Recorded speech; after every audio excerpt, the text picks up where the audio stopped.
Alright, let's get ready.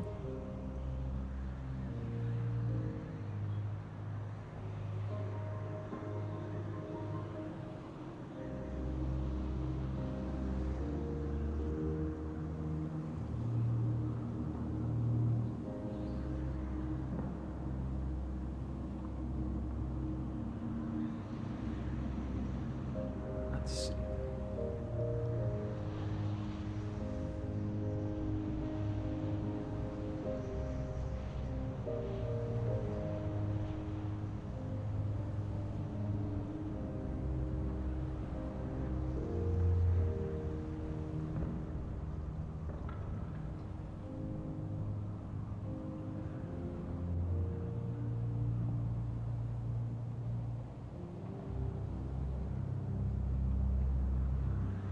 I've nearly got all the preparations in order. Thank you for your patience.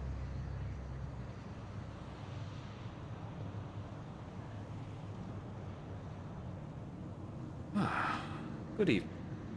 This is Jupiter Exile, and we're returning to Sunless Skies. Let's try and get an accounting of what we were doing, what's going on. I believe we had a couple of options. A lot of terror. Let me see. I believe I was considering some sort of trip, maybe past the floating parliament in Brabazon, but why? Did I have opportunities there, perhaps? Munitions for Brabazon, 5 of them, and I'm carrying them. Ministry-approved literature for the Avid Horizon. I see. Well, that's probably my goal, then. The Avid Horizon is most likely somewhere in this vicinity. Trouble is, of course, we've got a lot of terror. We might just be advancing our nightmares at this point. There's not much more we can do in terms of terror through London.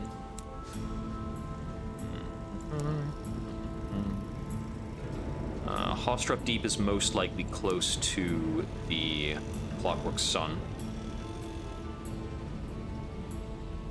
And I'm still looking for Perdurance. Because I think that's largely what we've got to work with. How else can we reduce terror? There's not really any good options at the moment. Just have to see about it. We've got 500 sovereigns to our name. That's not nothing. But we've just recently put in at a friendly port. We're setting out at almost 80%.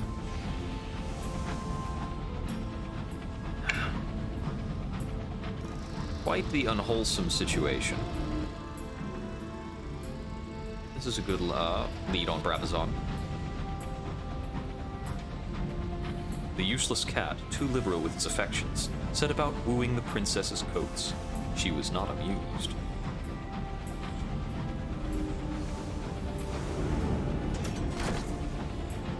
We can gain supply but not fuel. No, it's fuel but not supply at Brabazon. If we turn out to need supply while we're out and about, we can put in a floating parliament. If I can get some terror reduction in both Brabazon and the floating parliament, I'll be in a much better state. I mean, that's why I'm intending on visiting the Tower of Chimes either way.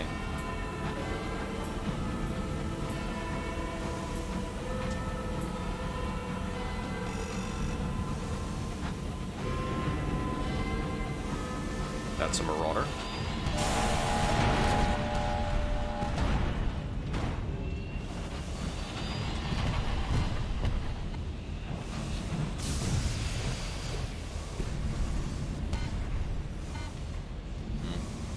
I would have liked to get in more damage while he was somewhat pinned. Want him to commit to something here. What's your game plan, buddy?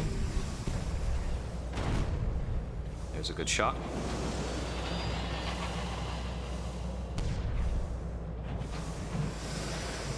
That heading? No. Good.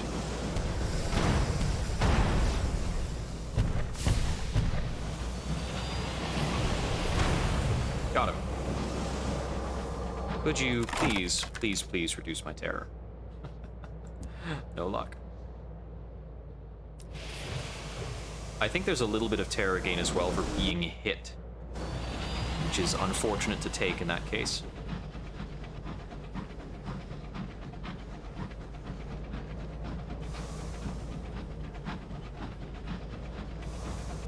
There are 1,000 deaths among the stars. Mutiny, I think, is a popular one.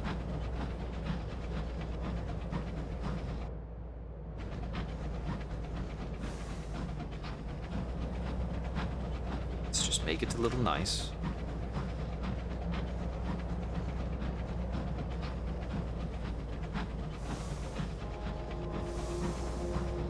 Yes, we are not faring well.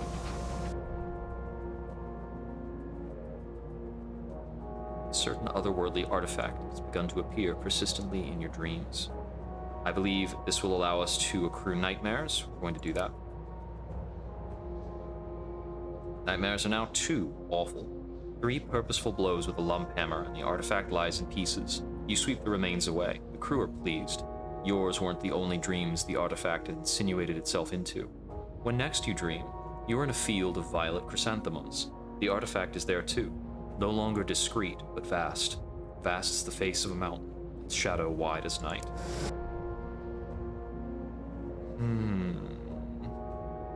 Some time ago, you had to remove a bristle-mustached corpse from the front of your engine.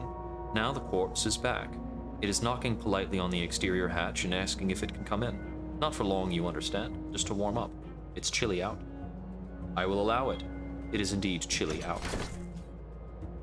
You open the hatch, and the corpse thanks you as it enters. Its knees crackle and pop as it takes a seat in the passage. As it warms its icicle fingers on a steam pipe, it makes deliberate small talk. It complains about the weather. It compliments your locomotive. After a few minutes, it stands, thanks you for your kindness, and shakes your hand. How cold it still is. An icy gust blows in as it opens at the exterior hatch and steps out. Ugh. Stoker, more fuel to the engines.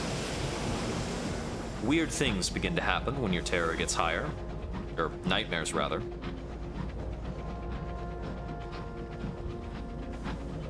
The game is always going to push you to be a little bit more insane. But I don't think insanity is a I don't think of it as a recognition of falsehood in this universe. It's a proximity to truth. The last day, I believe we have a chance to reduce terror if we succeed. Very good.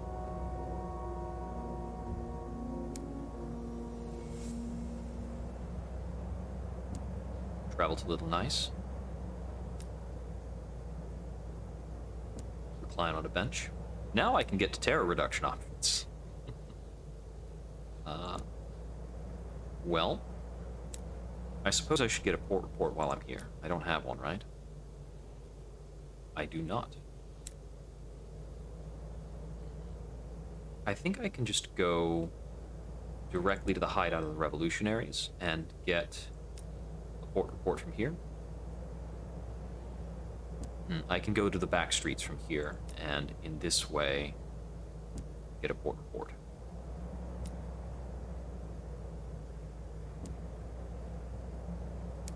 Back over to the workers' leader. What does he need for assistance right now? Hermits and Chorister Nectar. That's steep. Very steep indeed.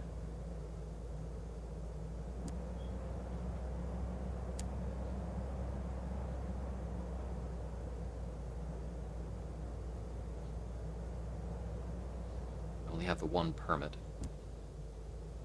Get out of here.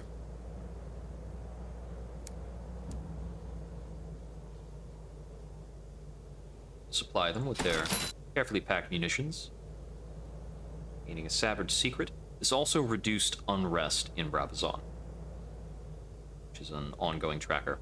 And while we're here, we will restock on carefully packed munitions.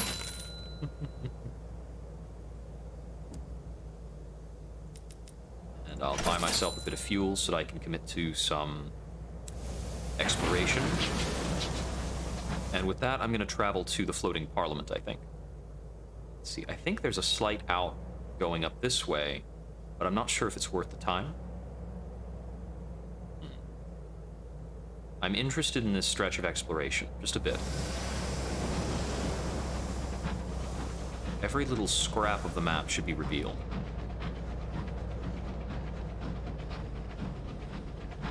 If I can find the Avid Horizon and Perdurance, I may want to return to the Reach and get back to a couple of things there. Some of my various crew missions are starting to require me to go back there, and I need to have a lot of bronzewood at the moment. I believe I'm in the market for about 9 to 12 of the stuff. It's 6 alone to do what the Chiropterus Hoarder wants. It's a particularly spooky little venture that will probably bring me up against one of his own kind. Unless I'm very quick about it. Ah, Pauper's Graves.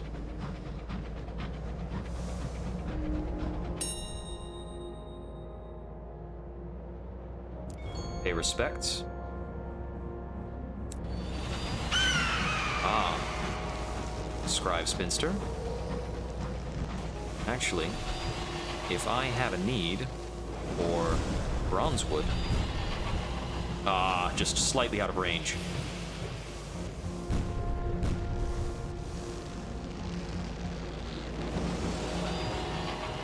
Want to get lined up with this, but at a long distance. Good volley.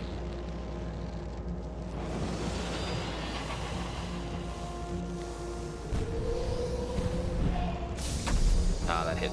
Unfortunate. Good ones.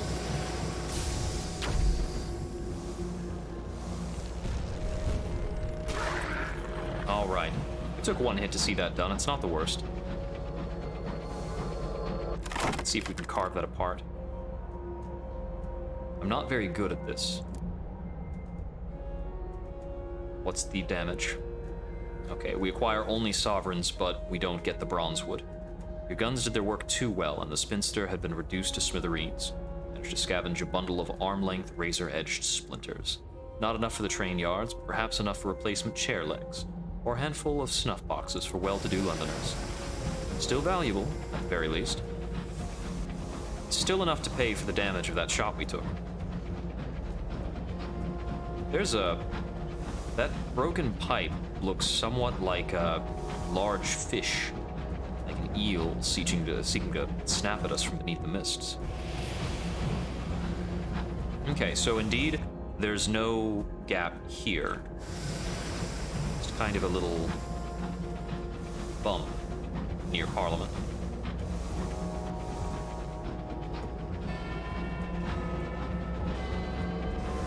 I wonder if they're terribly troubled by the inconvenience of such things.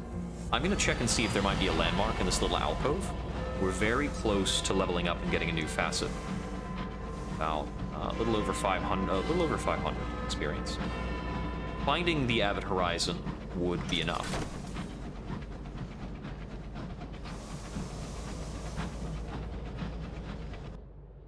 Seems as though there's nothing of consequence. Right. The floating parliament, where I will get stocked up on supplies. I'll need to make sure I have supplies enough to send the scout around a few times. Inspired by Parliament, the Rat Brigade votes on trying democracy. The result is vetoed. I'm about to crash into this. Let's not do that.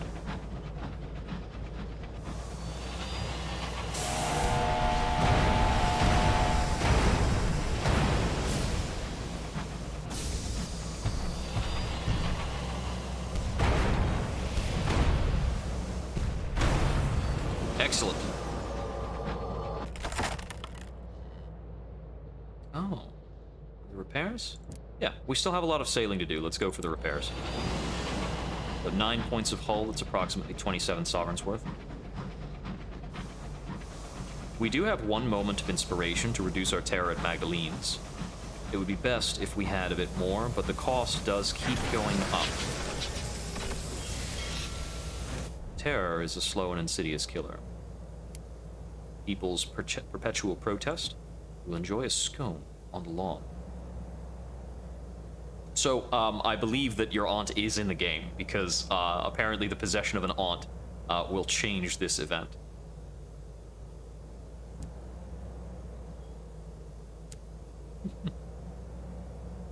I don't think we have anything to do with the Palace of Highminster apart from compile a port report. Not until we've been elected somewhere. We'll pick up these souls. Stock up on supplies. Our hold is truly a wonder now. 23 hold space. That's so nice. I think we started with, what, 10?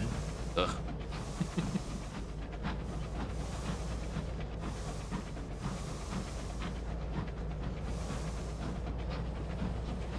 No, that's not a... Oh no, that is violent. That's very violent. Don't hit me.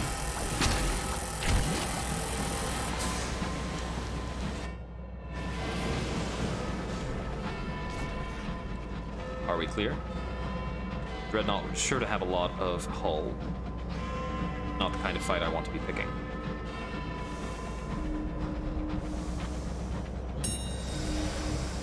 Ah. Nice cheap barrel of fuel. And here we are, the Tower of Chimes. Enjoying a spot of terror reduction. So the area somewhat south of the Tower of Chimes is a bit of a lingering mystery. And we'll be cutting eastward from there in search of the Abbot Horizon, which I believe is going to be close to the border of the map. Horizons as they are, it can't really be anywhere else. Let's get a bit of scouting done. Some treasure over there.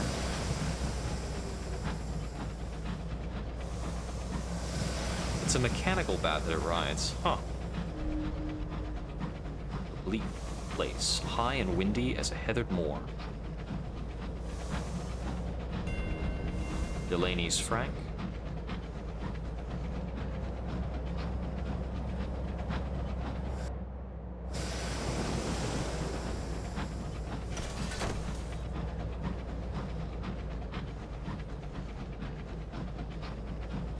Fairly empty bit of sky, which I think is a much more comfortable circumstance than whatever's hanging out near Warlebury Juxtamar.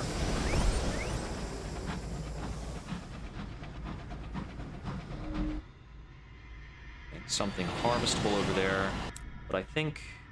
Yes, I don't have a cannery any longer. I may not be able to interact with that.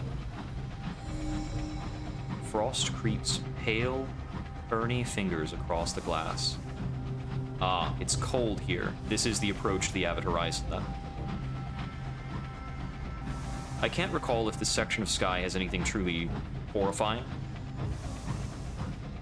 In Sunless Skis, I'd have to be cautious of a mountain that moves.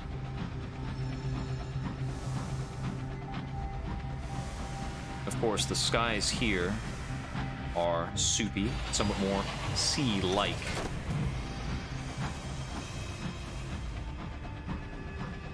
The dark seas of the Neath kind of seamlessly merge with the skies of the high wilderness, the Avid Horizon being the barrier. I think I heard something, maybe a fluke. We'll send another scout out. I'll be close to something. There we go. Very nearby indeed. The princess is intrigued. This is the Abbot Horizon. I was occupied when the royal locomotive came through.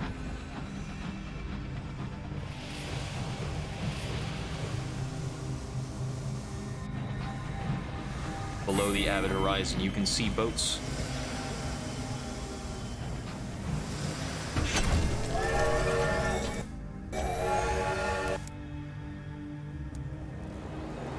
Let's take on a new facet. What defines us?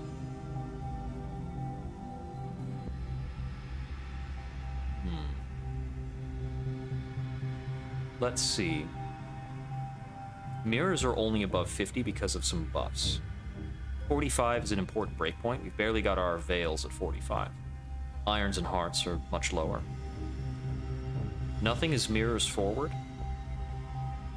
Let's consider Our death, the vision of our death. Perhaps you saw it in a dream. Perhaps a medium read it on your palm or in your tea leaves. When death comes, where will he find you? In the cold skies. This is almost certainly the truth.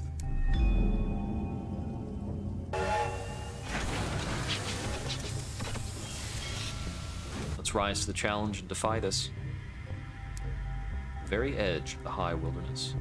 They are seeking ministry-approved literature, which we have. More experience. Oh, and they repaired my hull. If I knew they were going to do that, I could have looted differently.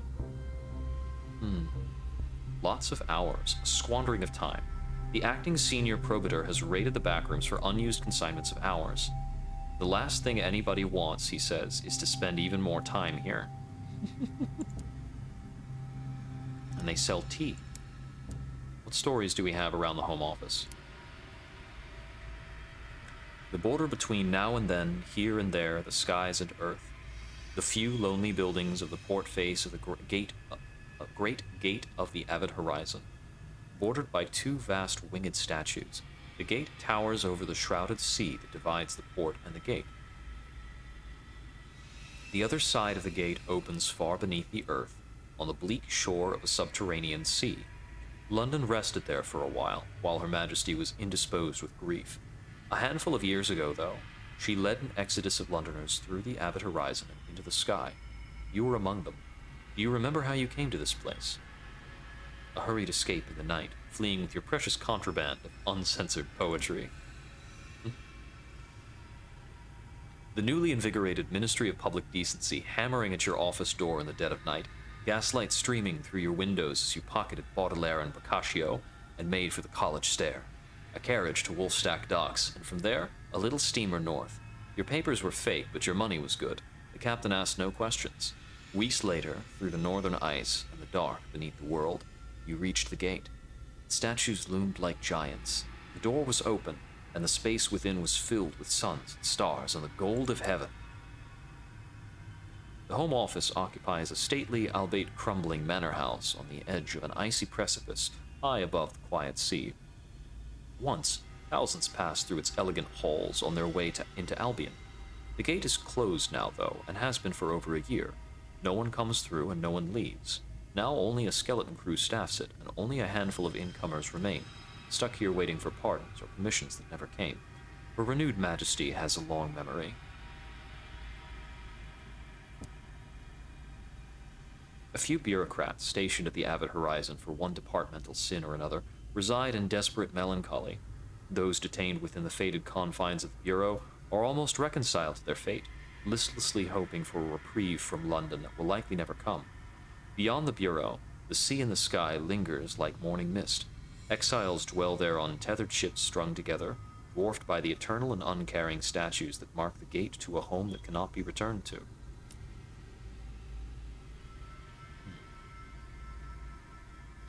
I can perform a secondment. Let's present ourselves at the Home Office. The acting senior probator is responsible for monitoring all those trapped at the Home Office, the detainees forbidden entry to Albion with no way back through the gate. He sits behind a little desk in the echoing hallway of the manor. He keeps 3 things on his desk: a wind-up clock and 2 battered mugs. He surveys you coolly. You're welcome to take a look around, though we have precious little in the way of diversions. Have you been out to the flotilla? I must ask you not to pay too much attention to the cultists, and if you have not, I'd recommend staying away.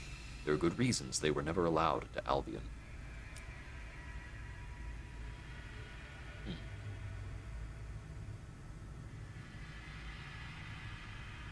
We can watch the quiet sea. We can entertain a request from acting senior probator. So good you're here, Captain. Clasps his hand. His skin is cold. I've been issued an imperial pardon from London for one of our detainees here.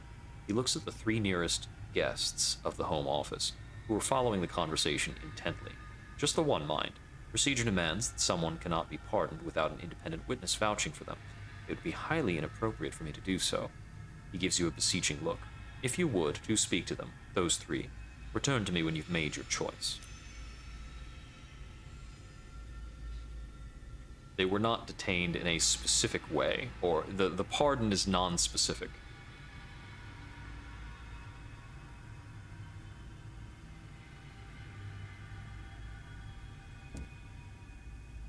Let's see. You may interview the detainees and make your judgment at your leisure. You could, of course, make your decision without interviewing them. That will render your choice somewhat arbitrary. Perhaps that's in keeping with the spirit of the place. We have here a former courtier, a handsome aristocrat, and a nun. Brilliant, magnetic, merciless, infuriating. Either her personality or her politics have kept her on Her Majesty's list of undesirables. She shuts a small hand mirror as you approach. Gray, I had a lovely mane when I arrived here. Red as June, they used to say. Was hoping to see the suns, but I suppose the palace hasn't forgotten. An MP I am acquainted with had promised it was all water under the bridge.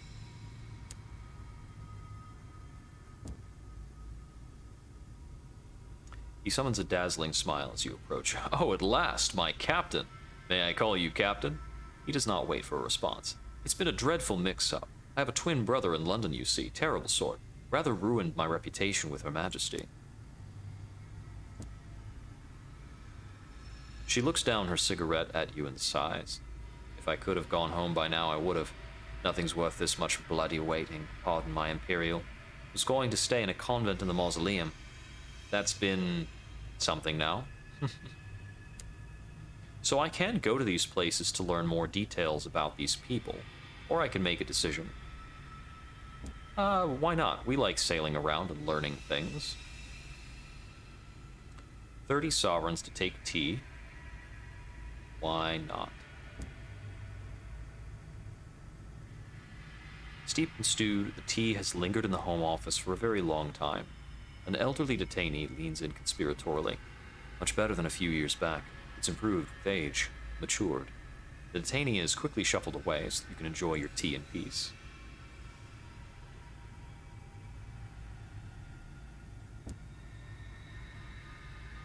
A satisfactory scientific answer has yet to be presented. Theories have sprouted like mushrooms in its place. Some say that when the gate was opened, the Untersee spilled through, filling the sky like a leaky tap fills a sink, until Her Majesty's government was able to plug it. Others believe the sea to be variously the effluvia of the murdered sun, amniotic fluid to support the generation of a new sun, the fault of the Royal Society, an industrial accident covered up by one of the work worlds, the tears of Her renewed Majesty for her dead prince. To reach the sea now, one must travel to the stair to the sea, along the ice shelf from the Home Office. Can we do that?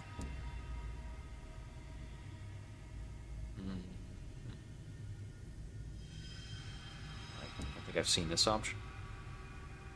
He smiles benignly and invites you to join him on the observation deck, on a veranda at the very top of the manor. It is reached via a makeshift elevator, a rickety whisker basket attached to a pulley. The ascent is slow, jerky, and uncomfortably intimate, but the prudent observer does share his humbugs. Out on the veranda, where the fog is thick, the prudent observer tells you of mysterious activity at the gate, of fires out burning on the statues, of chanting when the wind is still. No one emerges from the gate anymore, and no one who enters the gate from this side ever returns. With terror and a savage secret.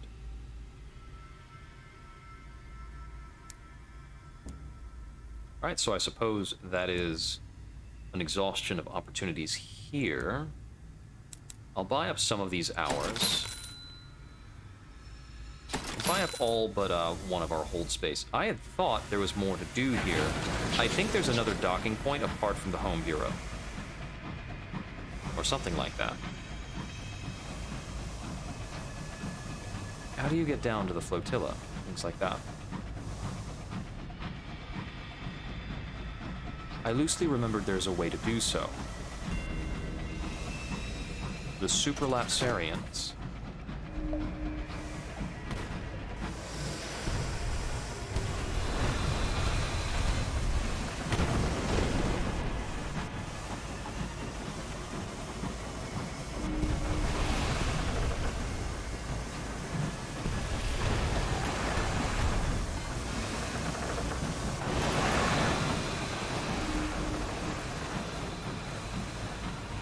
this is considered to be a horror. I need to, or it's raising my terror very quickly.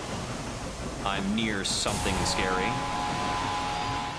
I think it's actually to my upper, yes, something over there is horrifying, certainly.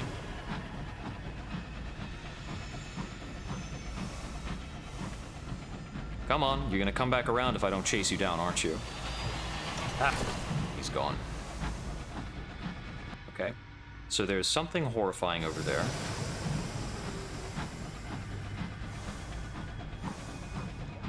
Something here worth a saying, it seems.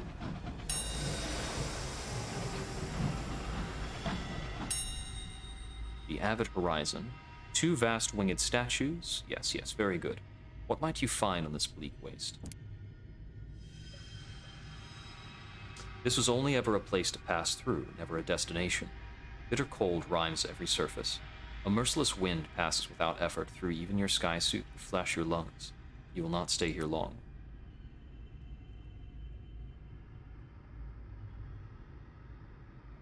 A wooden mooring post has been hammered into the ice before the watchers. It is a gesture towards a tradition from before the wilderness, from a sunless sea, when the condemned could beg for forgiveness on the most distant shore. The sign has been hammered into the pillar. If you've done something that can't be forgiven, if there is no place left to run, if you would seek refuge with the gentleman, record your name and crime. It is barely legible under a thick coat of frost. What lies beneath its frozen coat? You pick scraps of paper from the post, a fragmentary catalogue of sin. Each describes a crime, a betrayal, but nothing new to you. The London press has already chewed through these events with relish. The brutalities make for grim reading all the same, but one remorse-filled confession of murder swears it'll never hurt a person again. Perhaps that is, in some way, a comfort.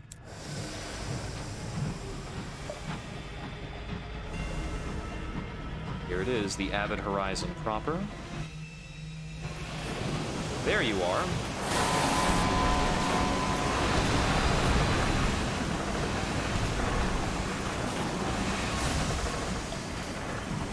Don't you get lined up with me.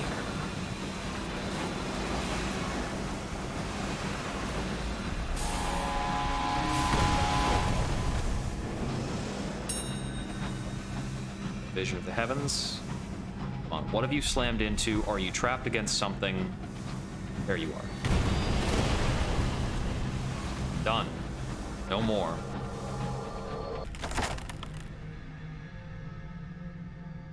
Hull and terror? No, thank you. Does anything of value remain? Success. A caged catch. Very valuable. You hear sounds from the hold. Inside it is a cage, and within the cage, a coiled, phosphorescent invertebrate. It has been well fed. Perhaps it was meant for the pot when supplies ran out. Perhaps the captain took it as a pet. Or perhaps he was fascinated by the hypnotic nodding of its motory tentacles.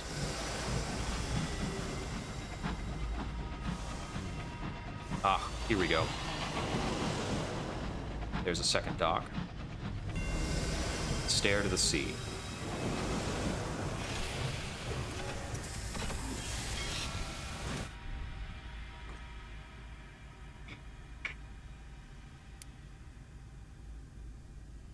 Aboard the flotilla, it's considered polite to bring an offering. Food or fuel is preferable, but anything that can be eaten or burnt for warmth would suffice. The winds rattled the iron railings, as though trying to throw you from the stair into the churning sea hundreds of feet below. You cleave hard at the block of ice, its chill on your cheek, as you make the slow descent.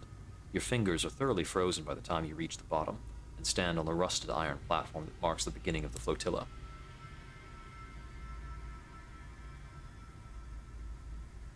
The sea is peopled with the forgotten and the abandoned. It is customary to leave an offering at the flotilla, for help, for hope, for home. Perhaps someone will come to collect it.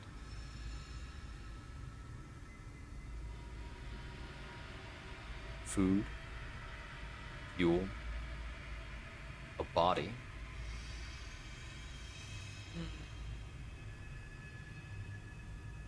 Or gold. I'll give them food. Your crew do not complain as you order a crate opened and emptied over the side of the flotilla. They stand by your side as cans and flasks splash into the water. You can see the reflected gazes staring into the depths. You left food at the end of the horizon.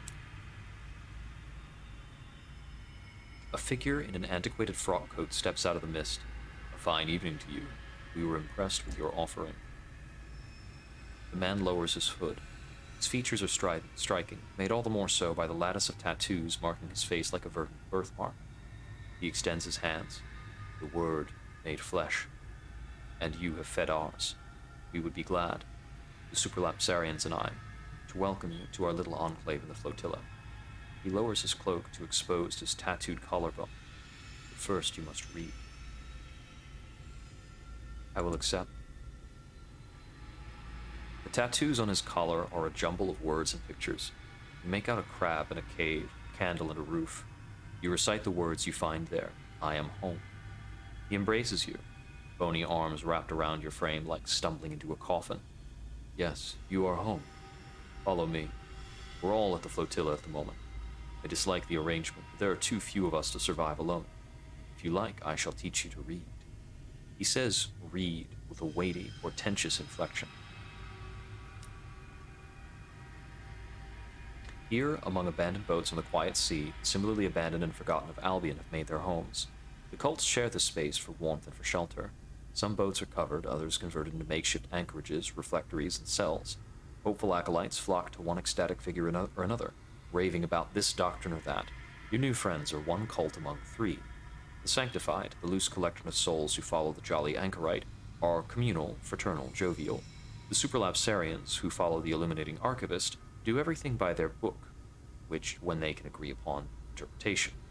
The displeased treat distrust as a virtue and betrayal as a sacrament.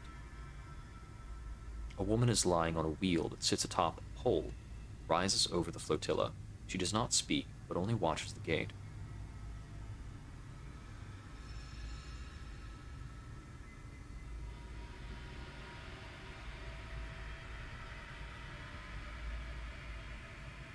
Use all of your embraced qualities, but your initiate status will not be changed.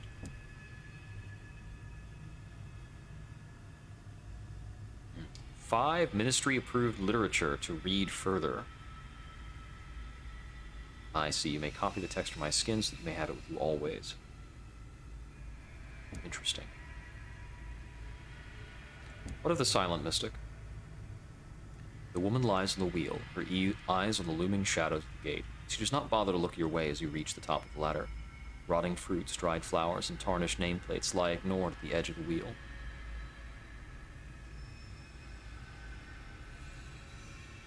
I see.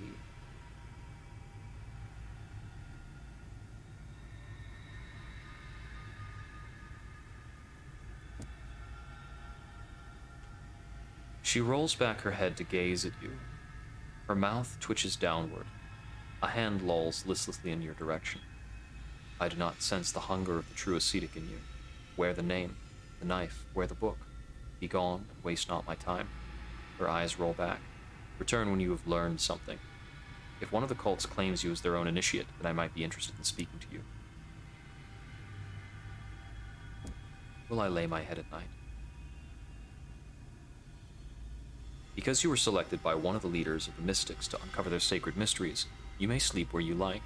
Everyone is eager to see what you choose. There isn't much to do here.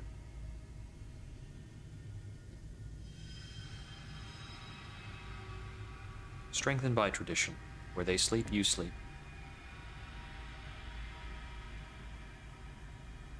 Ah. Oh no, I have pleased the Superlapsarians.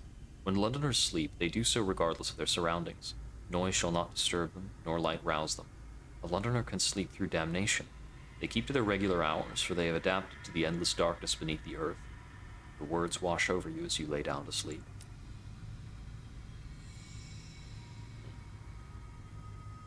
On rising, there is singing, for some a morning chorus, for others a lament. Lungs swell.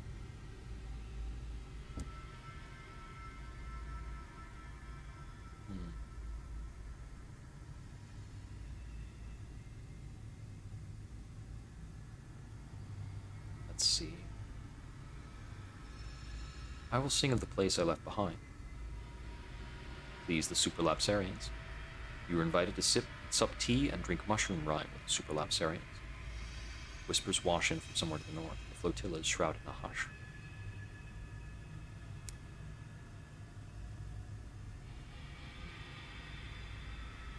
A confession. Favor with the cult can generate rewards or occasionally open options while pursuing other objectives. It is the hour of remorse. Speaking with him still only gives me the option to read the word, and still 5 in approved literature. A confession. The acolyte smiles as you kneel in front of her. A bowl of salt water is between you. You do not speak to each other, but to the water, which will drown your secrets. Your eyes meet in the bowl. Your smile widens in encouragement.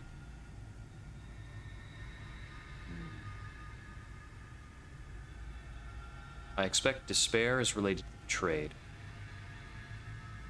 What about yearning? You long for things to be as they were.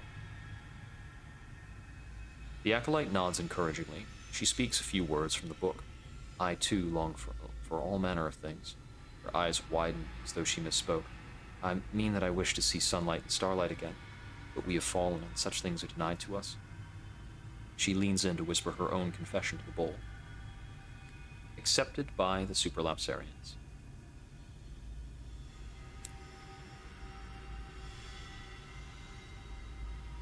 What will you do with the confession you've heard?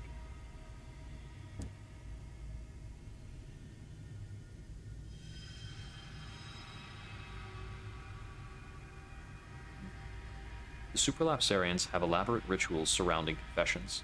The other acolytes have mimicked their example and used this hour to keep or betray the confessions they recently heard. Whatever you do here may already have been done to you. We'll don a mask. You follow other acolytes in choosing a flimsy wooden mask, bat, fox, cat, or bear. It denotes that you carry a confession and are available to hear others. Promenade about the docks, clutching candles as you go. This is a tradition of the old island of Visage. They speak your name in the shadows and toast you in the revels. You're the darling of London. At the end of the day, the acolytes gather for a feast. If you were cynical, you might suggest this was the only reason the sects banded together. I will dine with traditional decorum.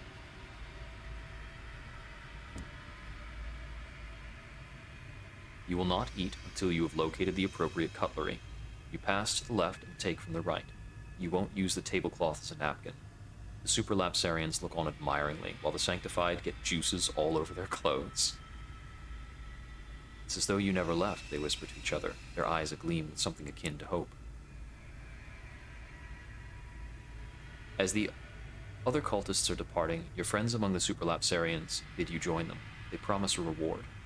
I see. Do offerings for more time.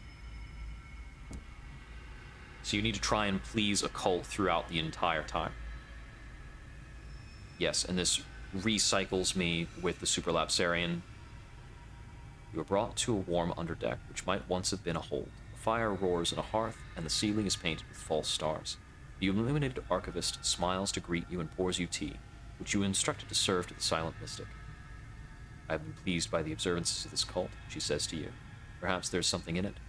Now that the king is gone, we must find a means to go on, mustn't we? She sighs and passes the cup back. This is yours. Go back to the stars, Captain. Seek the truth. Okay.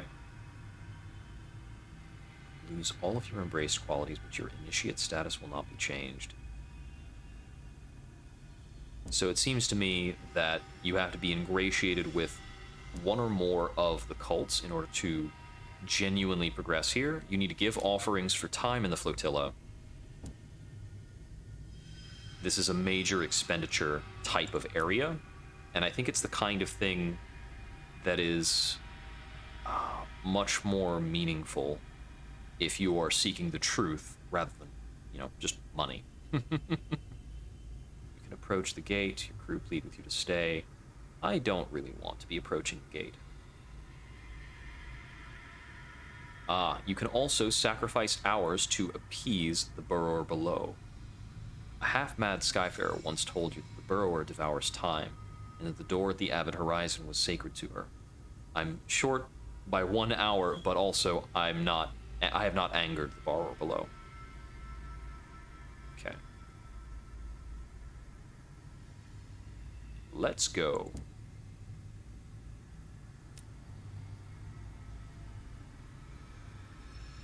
Are there some shops here? No, not for one. Okay, so there's the Home Bureau, the Stair to the Sea. I think I might need to loop back around to the Most Serene Mausoleum in order to make sure my resources don't dwindle too much. Let's see, what's our next actual heading? We don't have any prospects, so our next heading is probably London. We have a bit less terror, theoretically, although we have nightmares. So afterwards, I would probably like to go over to the Clockwork Sun. That is something we could harvest with butchery, which we don't have. As a note, I did go past this area. I think might be host to the HML Parsifal, which is a large opportunity. Oh, we've got a couple things. They're like little tendrils hanging out there. Sunless Sea. Experience gained. Yay!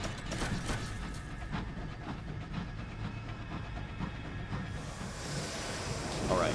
Still need to find Perdurance. There's a couple candidate locations for Perdurance. It could be over here. Could be somewhere in this big old black batch of stuff. Could be up over here around Whirlabori Juxtamar. I don't remember which slice of Albion will contain Perdurance necessarily. Do a little bit more scouting. Make sure I haven't missed too much around here. Okay, there's a lot of stuff floating in the sky here, but I'm not going to be looping back for it, with my resources being as they are.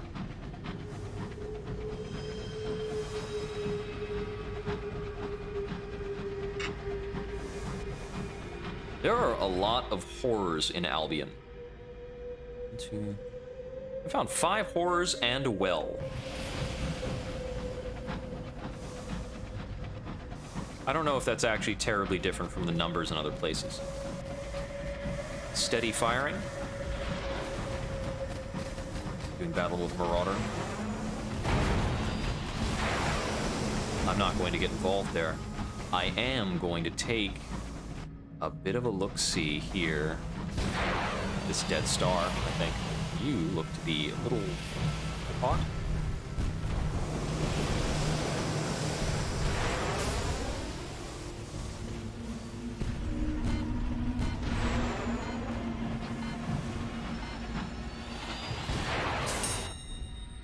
A windswept habitation. Check for something of value. Success. 3 bronzewood. That gets me a new opportunity in London.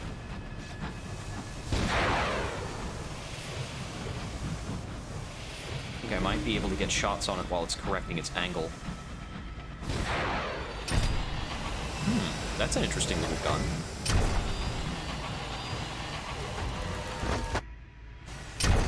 I might let that ship see about the combat. It is not dedicated. Ministry monitors. Oh, no. Ouch. That was very damaging. I can't take another 2 of those and be happy.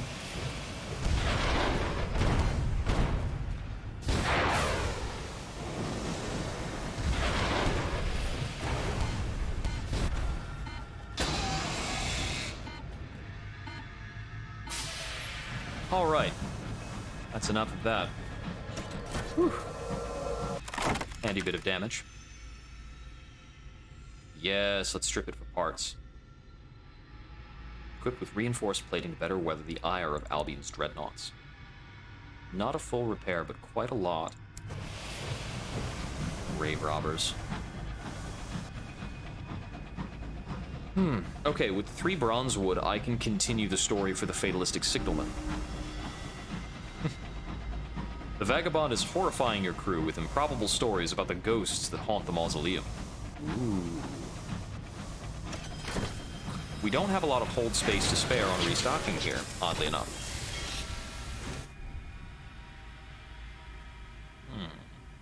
An opportunity for literature.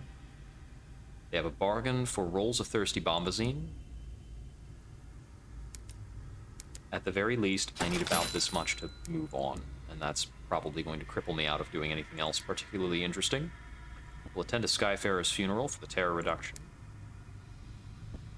We'll write a port report just because, and we can locate the convent for the nun regarding the Avid Horizon. The convent is located in a sepulchral annex of the mausoleum, just off the nave. Red candles light the way through the gloomy hallways to the entrance. It is ostensibly for the good of the souls of those sequestered in the mausoleum, and patronized by the luminous cathedral. Good of the souls of those... Right. You can't help but note the decor is very martial. A furious prioress is on hand to answer your questions. Yes, we know her. No, we did not ask her to join us, she frowns. And even if we had, which I'm not saying we have, diplomatically, we could never be seen to have officially vouched for her. You understand? How unfortunate. Let's see. Takes a favor from the deathless to investigate the Chamberlain's disappearance. That might be worth the time. I can't recall... yes, we have a chance every time we come here. Good. We gained a bit of terror, but we have gained favor. It's 3 favors to get unique bargains for the deathless. That's not... but in the nave, we can try to investigate the Chamberlain's disappearance. Failure. Do I lose my favor with this? I do. The other deathless studiously avoid the topic of the Chamberlain's disappearance, talking around it as one might talk around delicate matters in polite company. Missing? No, he is indefinitely indisposed. Their polite silence is impossible to break. They change the subject with consummate skill. Perhaps you'll have more luck getting them to open up after more time has passed, and the Chamberlain's continued absence becomes impossible to ignore.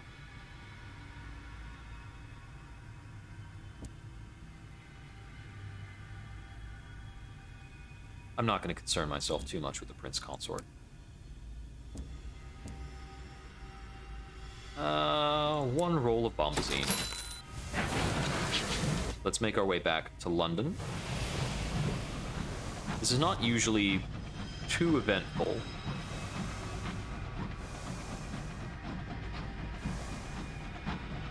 Let's see, so panes of glass, bronze wood, the fatalistic signalman. I believe there are 2 other locations that we can attempt. There are 2 other locations that we can visit regarding the pardonings. If I can get enough ministry-stamped permits, I can go to the Clockwork Sun and earn a pardon for the individual who was interred there. The half-glass empty.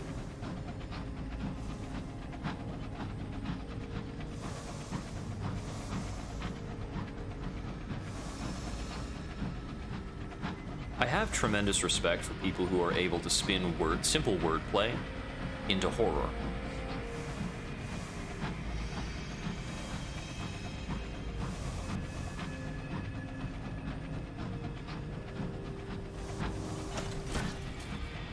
That is a resurrectionist.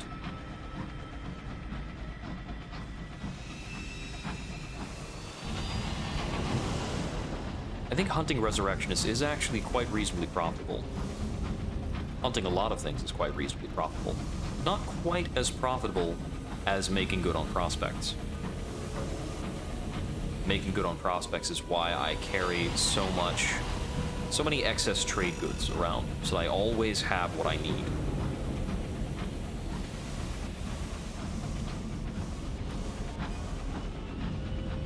Those successes will trickle on down to my next captain down the line. Whatever's in your bank is inherited.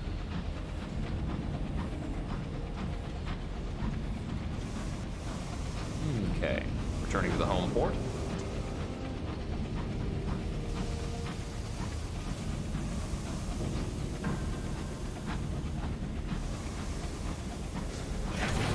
Very good.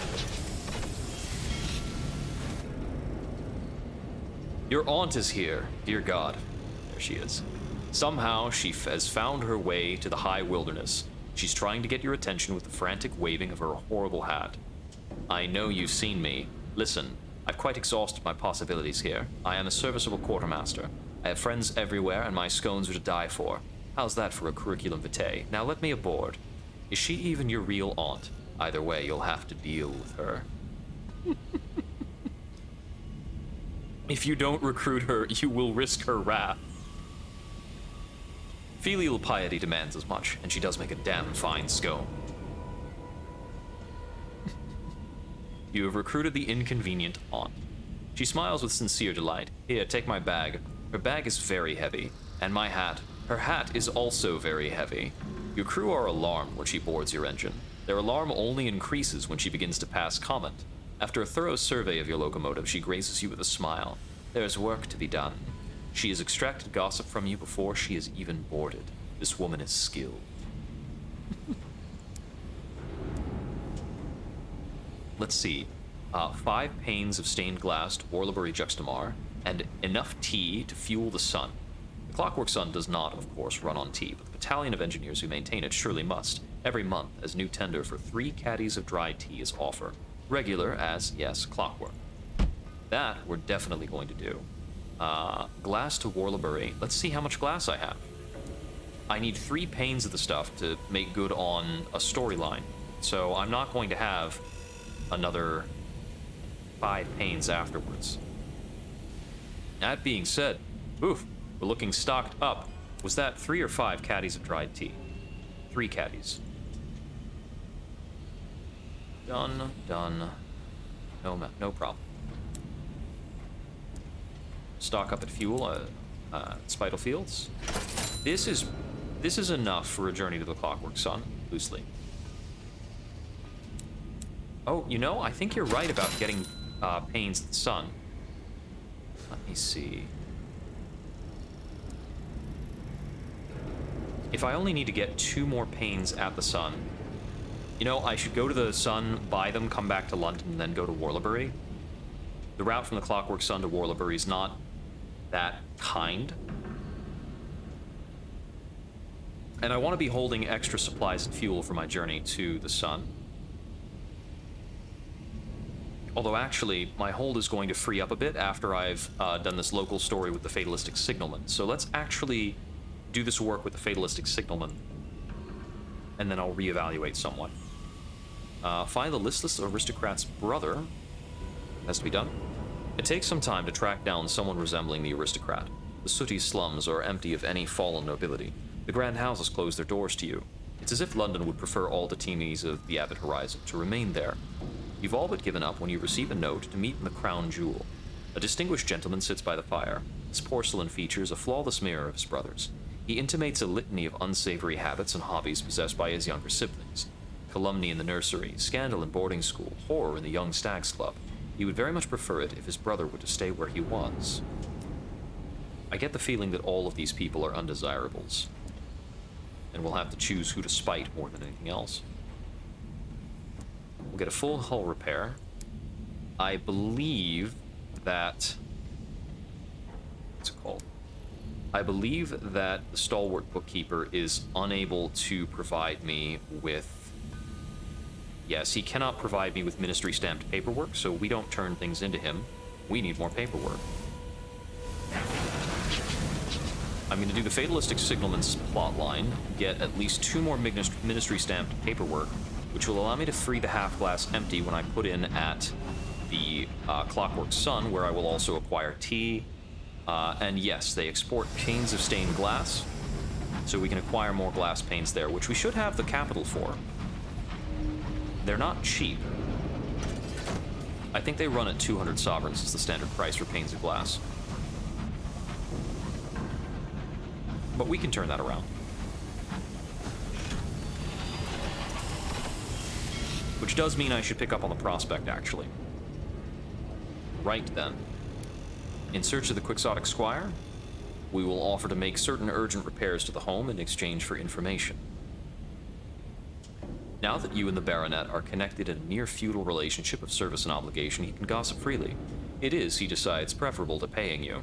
He bought the house following the Quixotic Squire's bankruptcy. The squire's wife fell ill around the same time. The squire retired to care for her brother, care for her during her last days. Where to? To the last of the squire's holdings, a modest residence in Port Avon. The signalman seemed surprised. He weren't much of a husband. He said he was in love with the Reach, and that's why he were putting a ring around him. We'll need to go to Port Avon then. At the Ministry of Public Decency, we will deliver port reports. 4 turned in. Trade favor for Ministry stamped permits. And we'll do it twice, which it appears is exactly the amount we required. Very good. Unfortunately, I can't bank or shop here. Oh, what was the consignment at the Office of Works? This always changes. They wanted a condemned experiment. Don't have it. I'll ask to shuffle up this opportunity. Caged catch and a tale of terror. We've got that, so let's turn around, withdraw our caged catch. We'll withdraw our caged catch and our panes of glass, and I will pick up that prospect and make my way directly from Clockwork Sun to Warlebury. There are areas I need to explore along the way, and I'm still looking for Perdurance. So if we can locate that, that would be most excellent.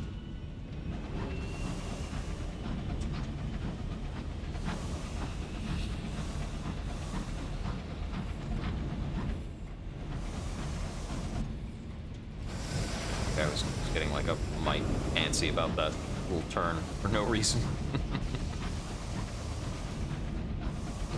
Now, the Clockwork Sun offers fuel but no supplies. Warlebury offers both, but we might need to oversupply a bit to make sure we can make the journey. We can oversupply and slightly underfuel. I also need to do some exploration in the vicinity of the sun, which is a peculiar little phrase, isn't it? At the bank, we withdraw our caged catch, our 3 panes of glass. And then at Spitalfields, we're free to acquire more of this stuff. And we'll get the caged catch out of the hole almost immediately so we can stock up quite heartily on other things.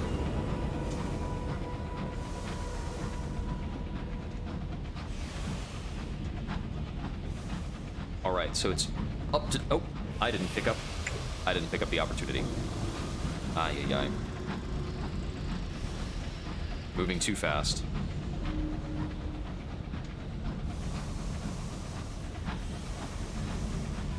That's fine.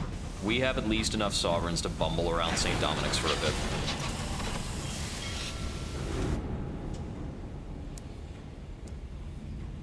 bit. Glass to Warlebury.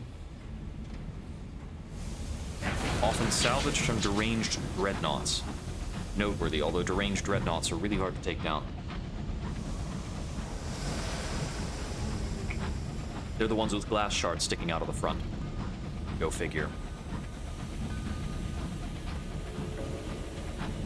Once I've found Perdurance and gotten through a few plot lines there, I'm expecting to go back to the Reach.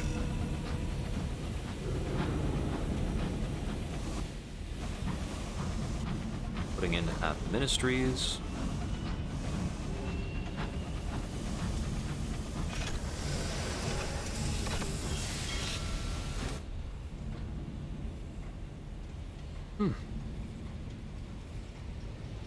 Office of Works.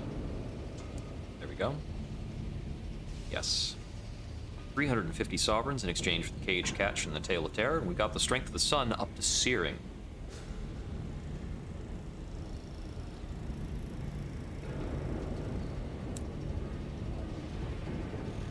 They want a ministry stamped permit, 3 barrels of ours. Unfortunately, ministry stamped permits I do not have in excess. Let's see. A port report regarding the Clockwork Sun was in request at the Royal Society. That's something I should be mindful of. There are a few specific port reports they want at the Royal Society, the Clockwork Sun being the only one of them that's located in Albion. Is this collidable? Yes, it is. I thought that might be like an overpass type of thing. But it wasn't. Pauper's Coffins. awfully close to London. I failed to pay my respects adequately. Something knocked the hull. Uh-oh.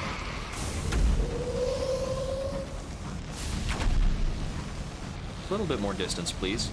This is tight quarters to try and fight a Scribe Spinster. I'd rather not. I'm so early in this journey, and there's going to be all sorts of other stuff along the way, almost certainly. I took hull damage so that I could have the privilege of triggering a Scribe Spinster.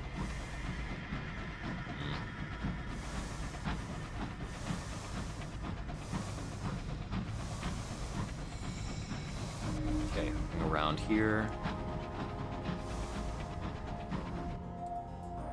Okay, yeah, this is where we get into kind of the Royal Society's biome.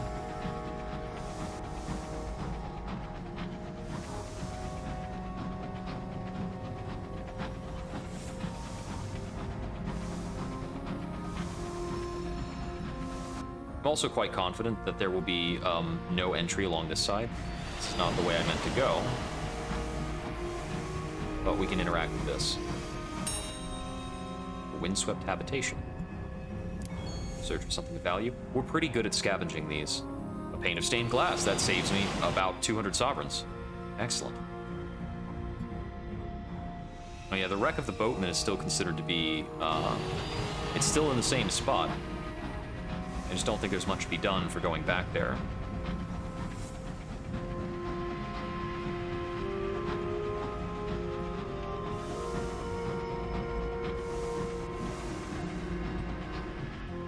I didn't want to go up this stretch just yet. I want to take this route. Oh, peaceful ships, thankfully. In before it just sprouts out a bunch of guest nonsense.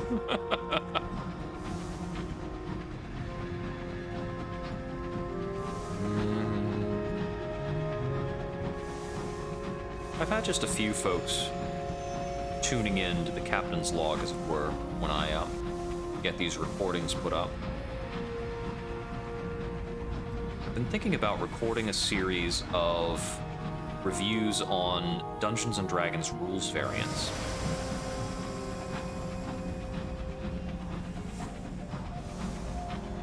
This particularly glassy area of sky.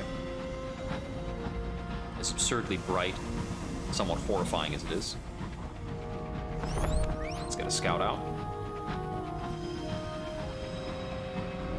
More to scavenge here. Excellent. You can lose people doing things like this. We found quite a bit of glass, actually all the glass we needed. We still have not located the bit that we need to find for the sake of the incautious driver. That's a regular old glorious dreadnought. Excuse me. Please don't. Dorado's loom.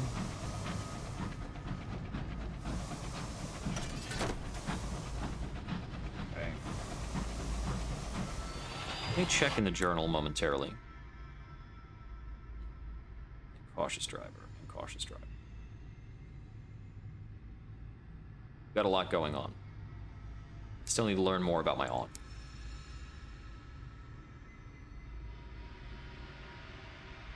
There we go, incautious driver.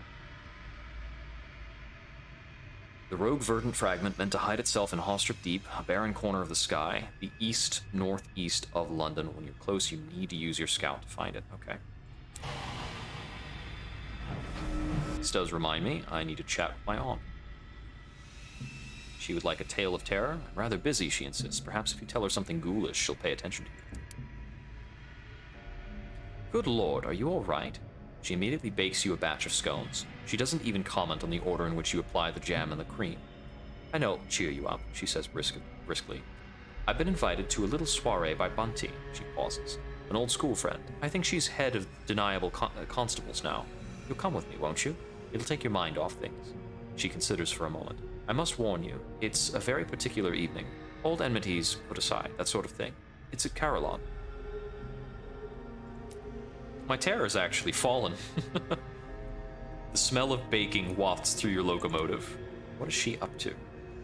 It emerges that your aunt is holding a tea party for those of your crew plagued with bad dreams. You're not invited. It's nothing personal, dear. They just won't feel able to speak freely if their captain can hear. They know they can always trust Auntie to keep a secret. She closes the door. You can't! She's a renowned gossip, you fools! An outbreak of the heart sickness. We've got a lot of stuff. Very good. Terra's fallen, gained a sky story. Okay. So, east-northeast of London.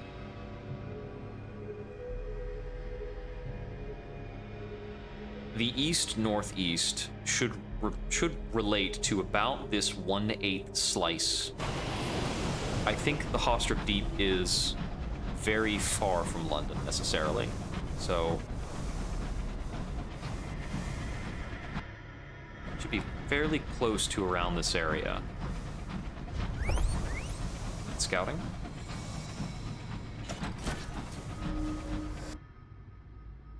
Got something up over there. It's probably worth checking out. It seems like it's the right kind of area, but I don't know if it's properly here. I think you might get a comment from the incautious driver when you're in the right area for the scouting to occur.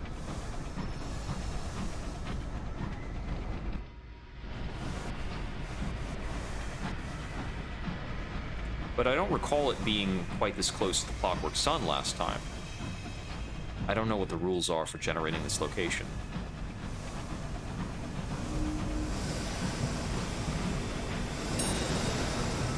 Tale of Terror. That's a ship there. Jars of glass coat the floor. The workers escape. Looks like I was a little close to the sun there. Okay. Should I try north from here or south? I think I should try north from here.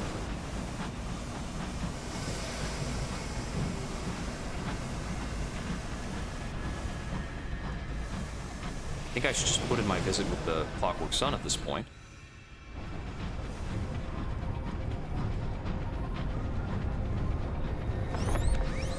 Last bit of scouting, come on. Something else found. It's a bit further north. Let's take a look.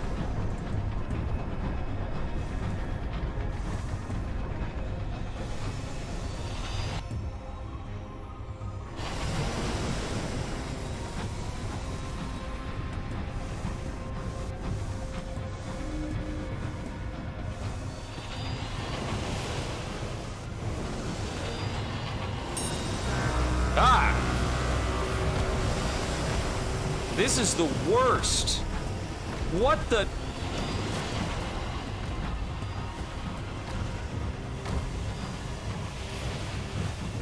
That positioning was the absolute hits.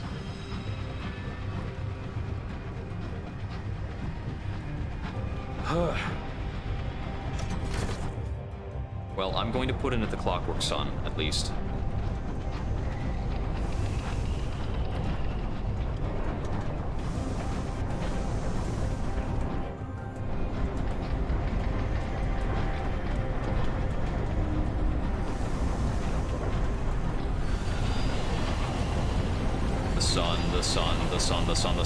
The sun.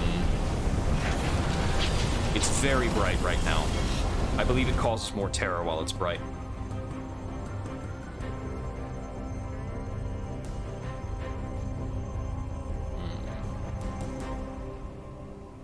Yeah, that ship could have easily destroyed me. I'll send crew to scavenge for fuel. No good.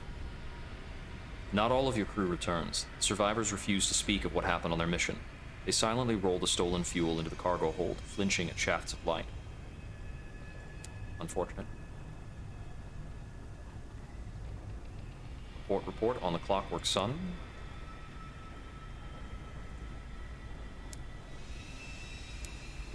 At the bazaar, I'll provide them with their tea.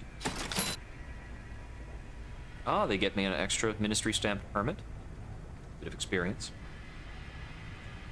There are more carefully packed munitions because they are everywhere. Everybody's trying to pass off their munitions on me. Well, that's just fine.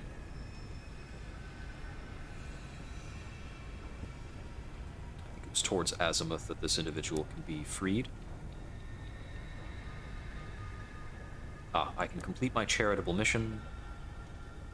Gain a new charitable assignment. The sequencer clasps his hands together. I can just imagine their smiles, he says, and oh, their wide, grateful eyes, and their misshapen bow ties crying out for correction.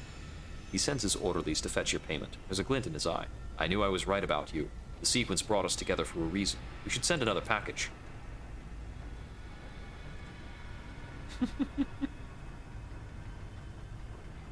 Let's see.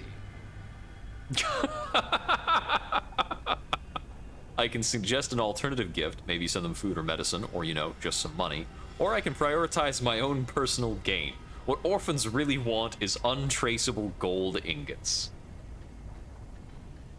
Another crate is dropped. Here we have a collection of antique but very much functional pistols, he says brightly. I was thinking we could send them to the London Refuge for the Lamentably Parentless. I'm sure the little mites will enjoy the thrill of the hunt.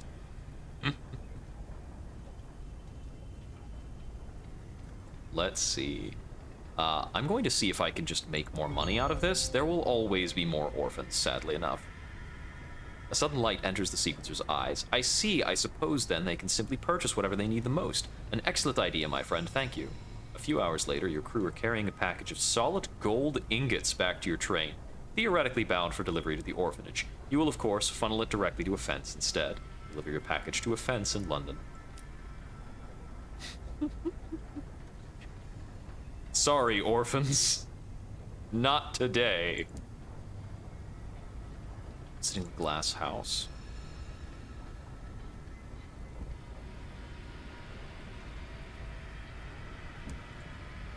It's not at the glass house that I need to go. I think it's at... Is it the Terpsichore Vault? Here we go. 3 permits to the Broken Steward. The steward takes the permits, shuffles through them, then drops them straight into the waste paper bin. Seems to be in order, she says. I don't know why we were tasked with keeping prisoners here anyway. As far as I'm concerned, my job is to keep the Bally lights on, not mess around in politics. Come on, I need to supervise releases personally. Not that it's ever come up before. Her mouth is a grim line as she redons her helmet. With the occasional hiss of pain, she makes her way up to the surface. Half his face is contorted with rage and grief and relief. The other half is impassive. Thank you, says the freed prisoner. He pauses, struggling with himself, and then simply repeats, thank you.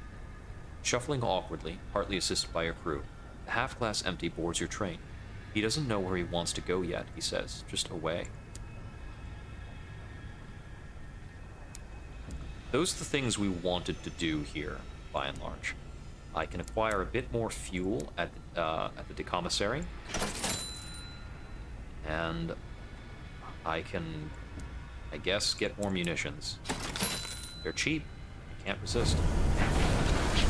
Okay, this returns us to the problem of location of the Hostrip Deep, theoretically, in the north-northeast, in the east-northeast of London.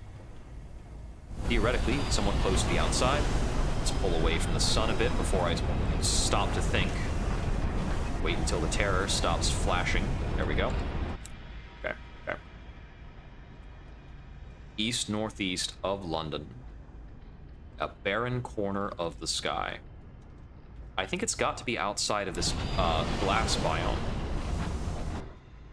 Let's try around here. Let's see, how... I mean, straight northeast of London seems like it's this kind of line. East-northeast seems to me like it should be this slice. So I'm thinking it might be down here.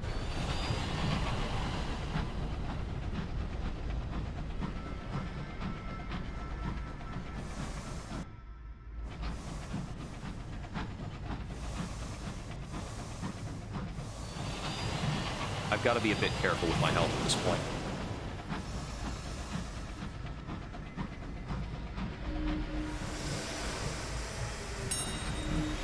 Bit of fuel.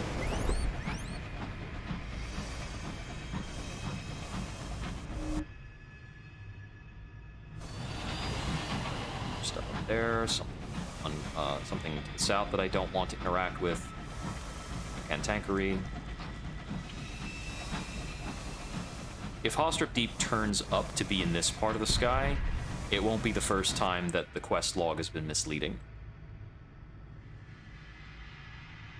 You know, the alternative is I could just scuttle off to Warlebury Juxtamar, make the turn in there, go back to London, and then check again. That's actually a very appealing suggestion. Lets me check out more of the sky. So we'll cut on through here. I'm wondering if I want to take this clip past this horror. Well, depends somewhat on what it is.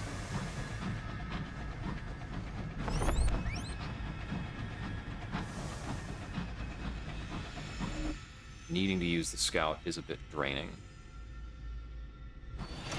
Sometimes the KV actually finds so much stuff that it's a little bit useless. Like, he's finding things out here, but I guess I need to check on that? That could reasonably be inside of the slice that I need to check.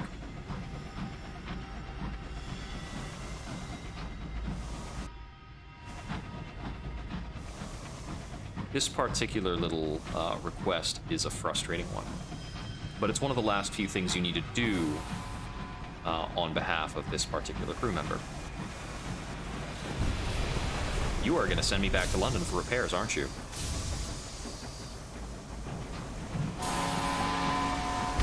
No, not like that, you won't. Bye. It'll take him a long time to reorient himself after that.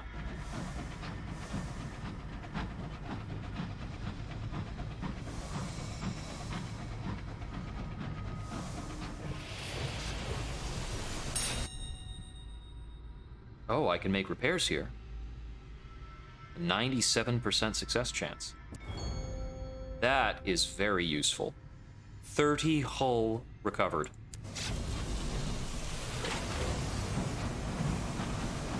And that's why we go with a saying while we're in London.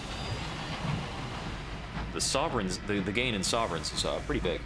Even then, that was 90 sovereigns. Some of the exchanges we've made there giving us multiple panes of stained glass. Of course, the drill is still worth hundreds of sovereigns when you can acquire bronzewood. I've never gotten that much use out of the cannery, but if I'm hanging around Warlebury Juxtamar, you can fish up caged catches with the cannery, which is pretty good. I just absolutely hate hanging around that place. Street monitor. Okay. I'm definitely now in the north-northeast stretch. So let's just make our way on to Warlebury, and I'll try and do a quick check for Perdurance in this general vicinity. I'm going to try and skirt to the west of this horror that we're advancing on. I don't know what this is. I don't know. I think I've not gotten close enough to really take a look at it. There was probably some number of terrifying other different vessels flying this way and that. Days have worn thin in this corner of sky. Wefts of unraveling time. Oh, and we've got a, okay, yeah, we've got a weft of unraveling time right there. Go figure.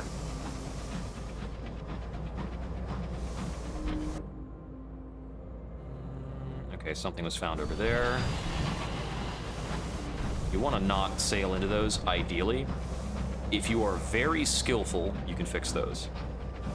Oh yeah, I hate the lurker and dealing with everything in Warlebury. I absolutely hate dealing with that thing. I hate looking at it, I hate seeing it, all of that stuff. It's the worst. It's the flipping worst.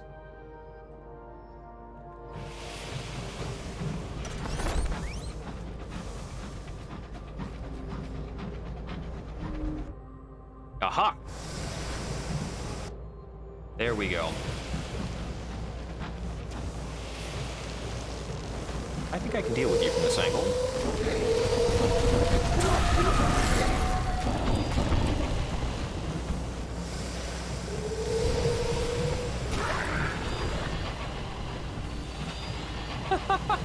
The firing, the pattern of the salvo for that glorious dreadnought, truly ridiculous. Let's see. I need to restock on this stuff. Yes. 1 bronze worth.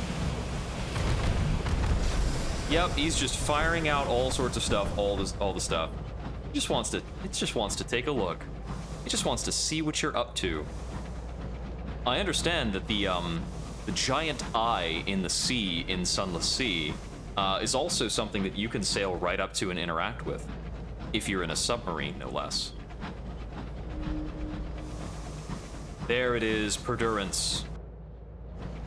Okay, this looks like you can go through this. Yes. It's a decent note. If it's got these green lights on it, it tends to be something that you can move through.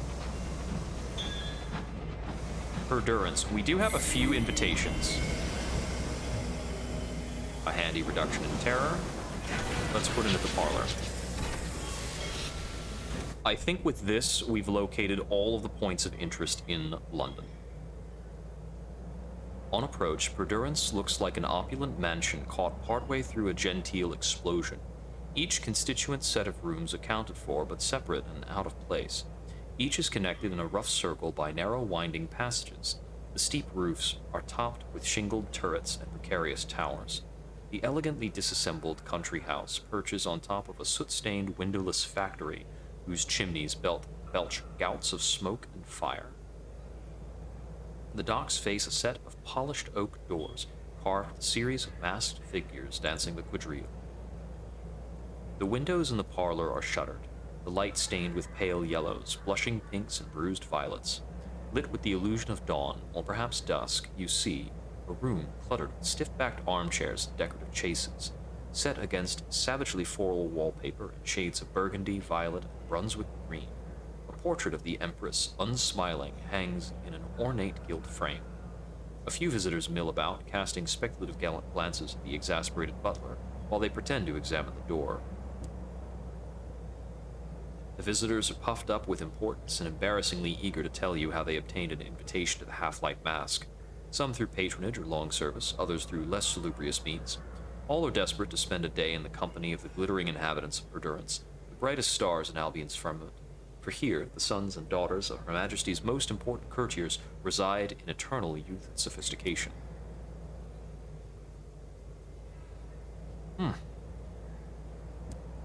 Let's talk to the exasperated butler.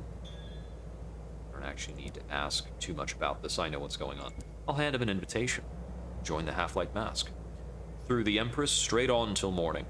The portrait of the Empress swings open, and a succession of brightly dressed debutantes, sour-faced chaperones, and prim servants stumbles into the parlor.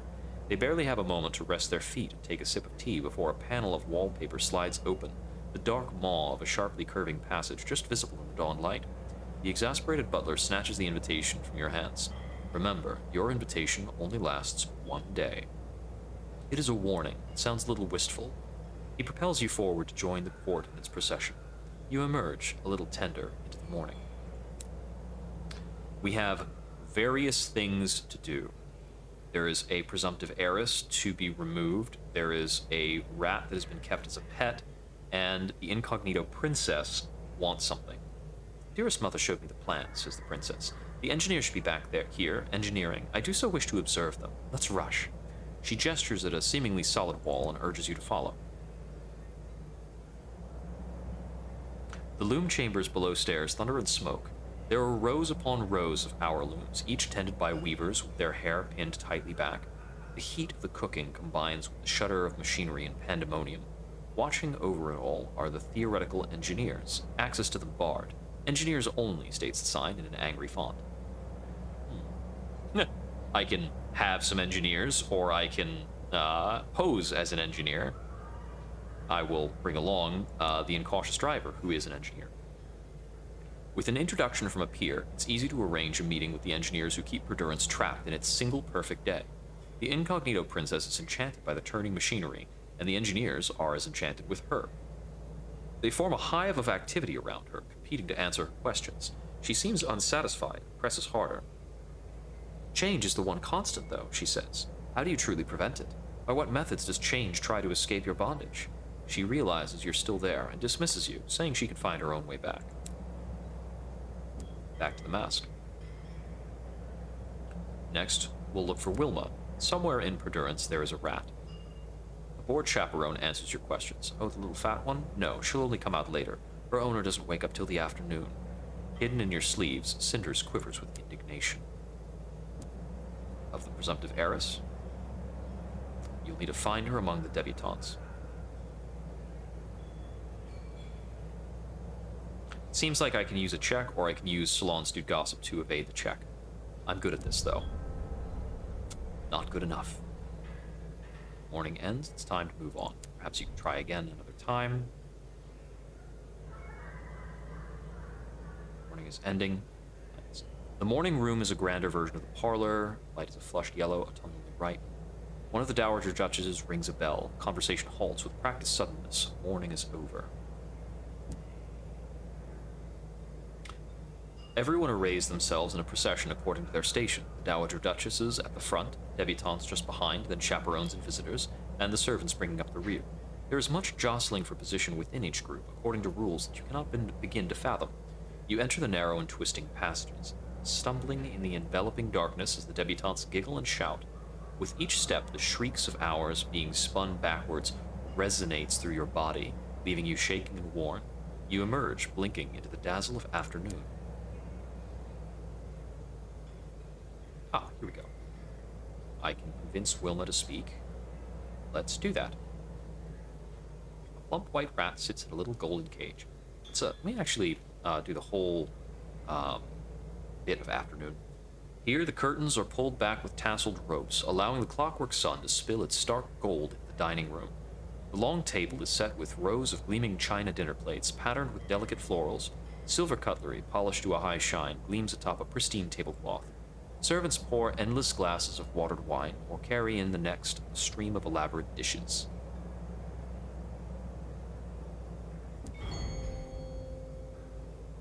Wilma patters from the dandy's palm to yours. Her whiskers twitch as Albrecht emerges from your sleeve.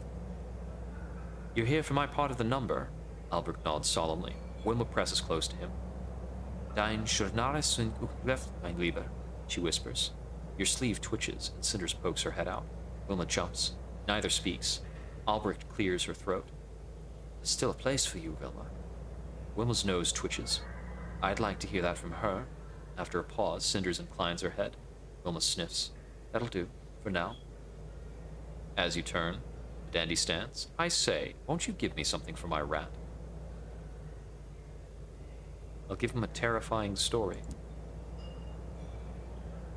The dandy's chartreuse green eyes widen as you recount your adventures among the stars.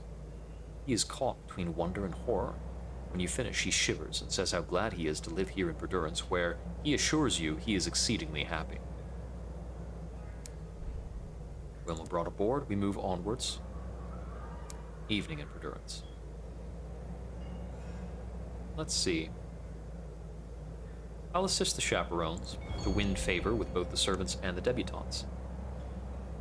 You help one break up an assignation between two of their wayward charges. The chaperone's eyes blaze with such indignance you imagine the paste gems at her ears and throat gleam with reflected fury. As you drag the recalcitrant debutantes from behind the heavy fustian curtains, you notice that the glass of the arched windows behind them is covered in a layer of soot, blocking out any possibility of sunlight.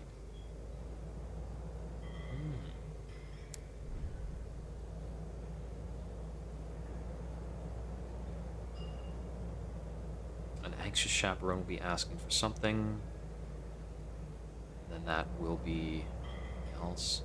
Let's listen to the chaperone. You're trusted by both servants and debutantes, and that is rare indeed. It inclines me to hope that you may be admirable. Thus I ask you for a favor. You're a traveler. I trust something to your care. Without a pause, she pushes her fingers into her own eye socket and pulls the eye out with a wet pop. She holds it out to you expectantly. Are you expected to take this... Wait. On closer inspection, the eye is glass, although the iris is inlaid with emerald and jet, flecked with gold.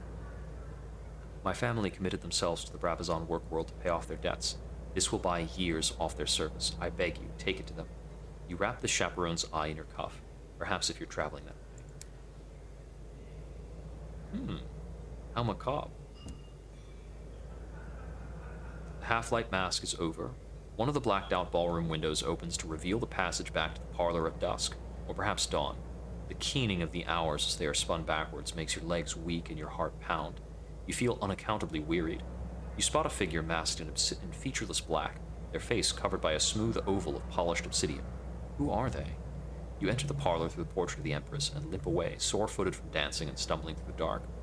Behind you, the members of the Court of Perdurance chatter and take tea and make ready to begin their day anew, for tonight and every night thereafter is the Half-Light Mask.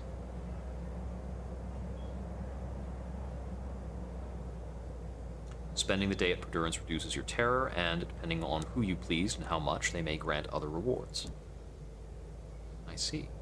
Terror has fallen, a bit of gossip, and some experience. We're going to go back in. We're going to try and find the presumptuous heiress this time. I'll ask around with a bit of gossip. A laconic popinjay listens avidly to your scandalous story, then inclines his fan towards a young lady leaning on the grand piano. That's her. Her massive dark brown curls are set off with a spray of curving blue-black feathers so high they scrape the low ceiling. She's talking to the pianist, a lady of comparable build with similar brown curls, an identical chin, and matching eyes. They could be sisters. Oh. Apparently the macabre counselor has 2 daughters. She said nothing of this. No doubt it will prove to be a complication. There are too many people nearby to speak with either sister discreetly. But in the evening there will be a ball. Perhaps you'll have a chance then. Onwards into the afternoon. Let's see.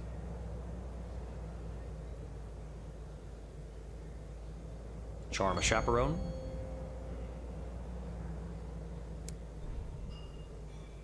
Onwards into the evening.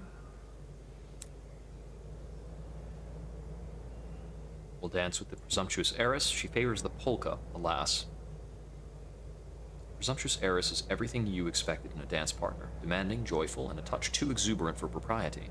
Her attention is only partially on you, and only very peripherally on the steps of the dance. Instead, she waves at friends across the ballroom and whispers snatches of conversation as they pass close by. Between mincing steps interspersed with quick turns and double time, you manage to ask your questions. For all her frivolity, the presumptuous heiress can summon a thunderous frown when the moment demands it. Leave without my poor luckless sister? I've never heard such base cowardice. She continues for some time, casting imprecations on her mother, her plan, and your own involvement. The idea is lack-witted in the extreme, even for Mama. I would rather rot here. She plucks a crudité from a passing silver platter and looks for a servant to refill her champagne. As expected, a complication. The macabre counselor told you she has an agent in position at Perdurance to assist you. You better find them and seek advice. Dance with the luckless sister.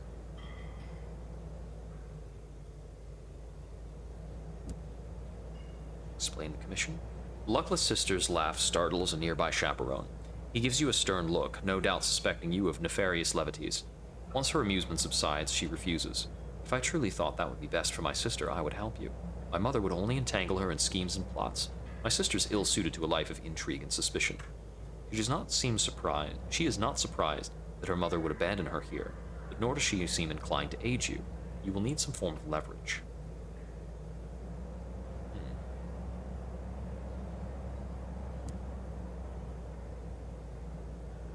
Thoughtful where her sister is pleasingly frivolous, and considered when her sister is untroubled. You gently steer the conversation in the direction of her sister, probing for resentments or jealousies. You find none. It's only when you mention the matter of mothers that the luckless sister's quiet charm falters. The one true pleasure of this awful place is that I will likely never see her again. Awful place. You look around at the laughing dancers in their shimmering finery, at the crystal decanters, dark with wine, the window's evening blaze caught and refracted in the shining chandeliers. The song ends.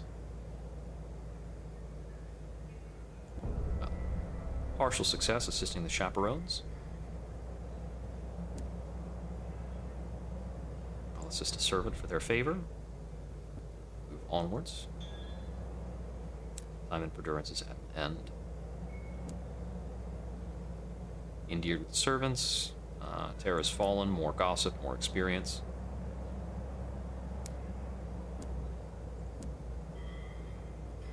They have a bargain on crockery that I could acquire here. I would like some supplies if possible, but they don't have any. Well, they do export ministry-approved literature, which is often difficult for me to get. I'm gonna hand in another invitation, and I need to try and find the person who's around here. The counselor's agent.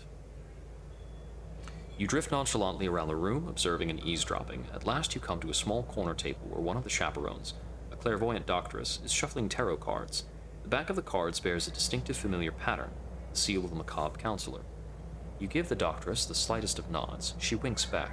Please sit, she bids, and let me part the veil twixt present and future for you. The ominous tones are perhaps taking it a bit far. Need a drink?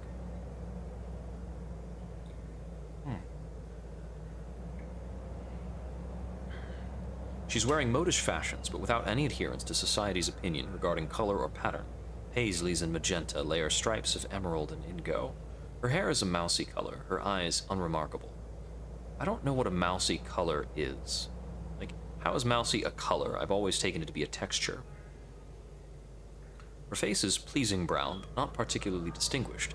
The overall impression she gives is one of dazzling color and clashing patterns, a deliberate misdirection. I'll introduce myself.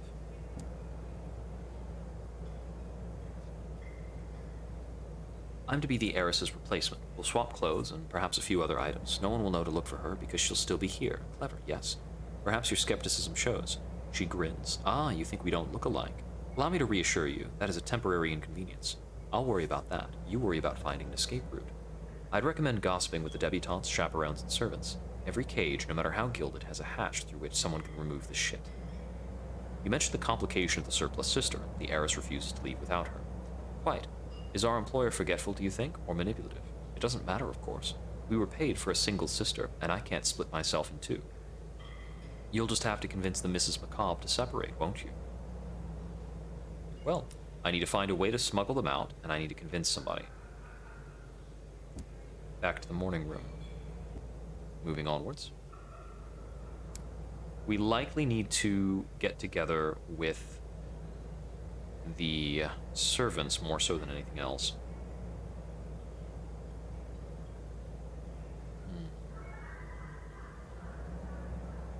Gossiping with the chaperones, perhaps they know something useful. Wine loosens their tongues. The older of the macabre counselor's daughters was, until recently, engaged in an affair with the fuliginous forewoman below stairs, a woman lacking social status or connection. You point out the regimentation of each cycle. How could the luckless sister possibly slip away to an assignation? The chaperones indicate the nearby dumbwaiter, built to carry hot food and dirty dishes from below stairs. A concealed door in the morning room apparently serves a similar purpose. Next time you visit, perhaps you should take a little look below stairs.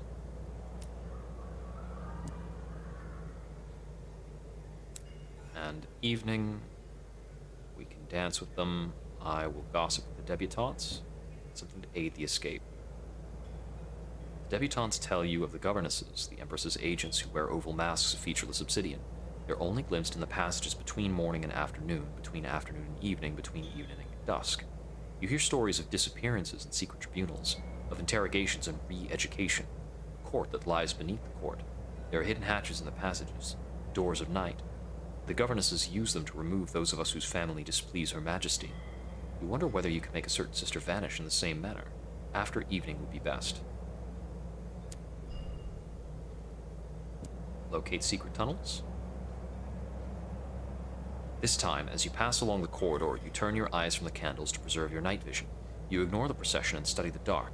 There, a cloaked figure in a featureless obsidian mask emerges from an unseen door. They glide alongside the procession, looking intently into each person's face. The debutantes look away, a touch of hysteria creeping into their jolly. You search the walls where the governess appeared, finding the crack of a closed door and the hidden catch that opens it.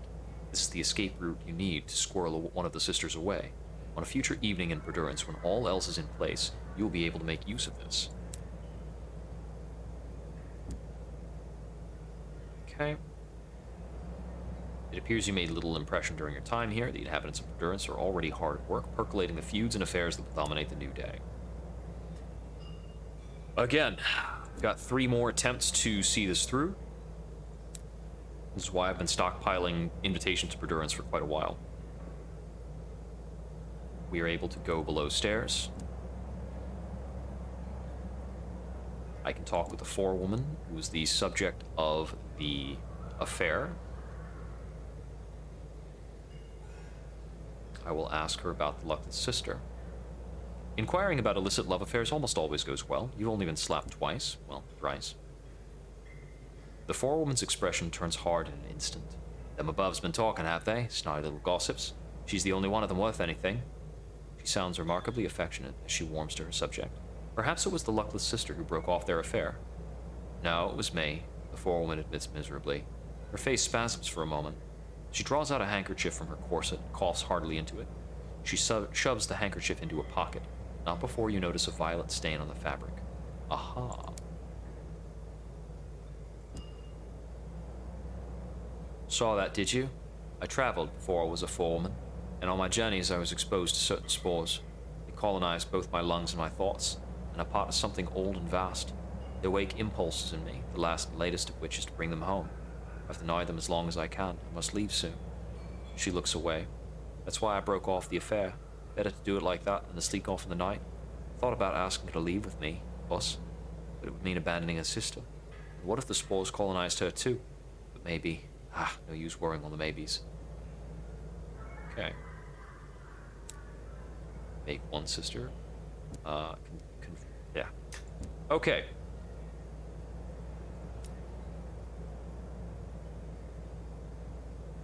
Speaking to the doctoress. Okay. I need to disentangle the sisters. So we're killing time for a moment. Charm a chaperone to get some favor. Onwards. Onwards. Now, talk with the presumptuous heiress. Exposing the sister. You tell her about the forewoman's condition, downplaying her reluctance to colonize the luckless sister and exaggerating her fungal features. You hint darkly as to her motives, her almost mesmeric effect. Fungus's hunger for ripe new flesh. Presumptuous heiress is not gullible, but she is protective. Her eyes grow wider and her expression more concerned with every word. In the end, she thanks you heartily and agrees the only safe course of action is to smuggle the luckless sister out in her place. You tell her to bring her sister to the clairvoyant doctors when next you return.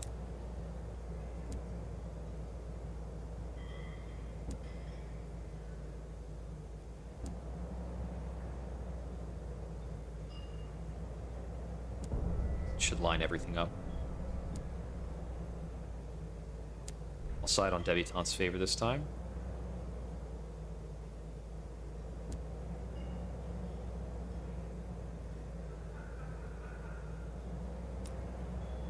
Morning or afternoon to guarantee her silence. A word with the debutante, more gossip. Got 2 attempts left to get this done. Need to go below stairs to check in with the forewoman to tie up the loose end about this. Would like to allow her to say goodbye.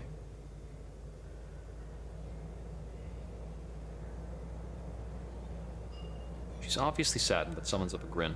Good for her, really. She's too good for this place. And that mother of hers has another thing coming if she thinks my girl's gonna roll over for her. Still, I'll find a chance to say goodbye. Well, goodbye can't hurt, can it? And don't worry, your secret's safe. Okay, that should be everything detangled. So we speak with the clairvoyant doctress. All is ready.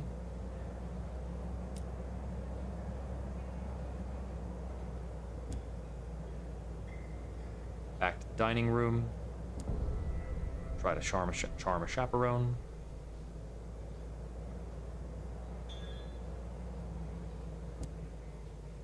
I'll laugh at an awful joke. Evening. Make our escape. The evening takes an interminable amount of time to end. You endure waltz after dragging waltz. Debutantes wheel endlessly around the dance floor. Then it's over. The music and the dancing cease. The chaperones and debutantes form their procession, ready to pass on to the parlor at dawn or perhaps dusk and begin the day again. You catch the eye of the luckless sister, who gives you a nervous nod. The door opens. The dark passage beckons. The procession files in. No sooner have you passed through the door than you hear a clatter behind you. The doctress has made a show of dropping her bag in the dark and searching for it. The chaperones are distracted.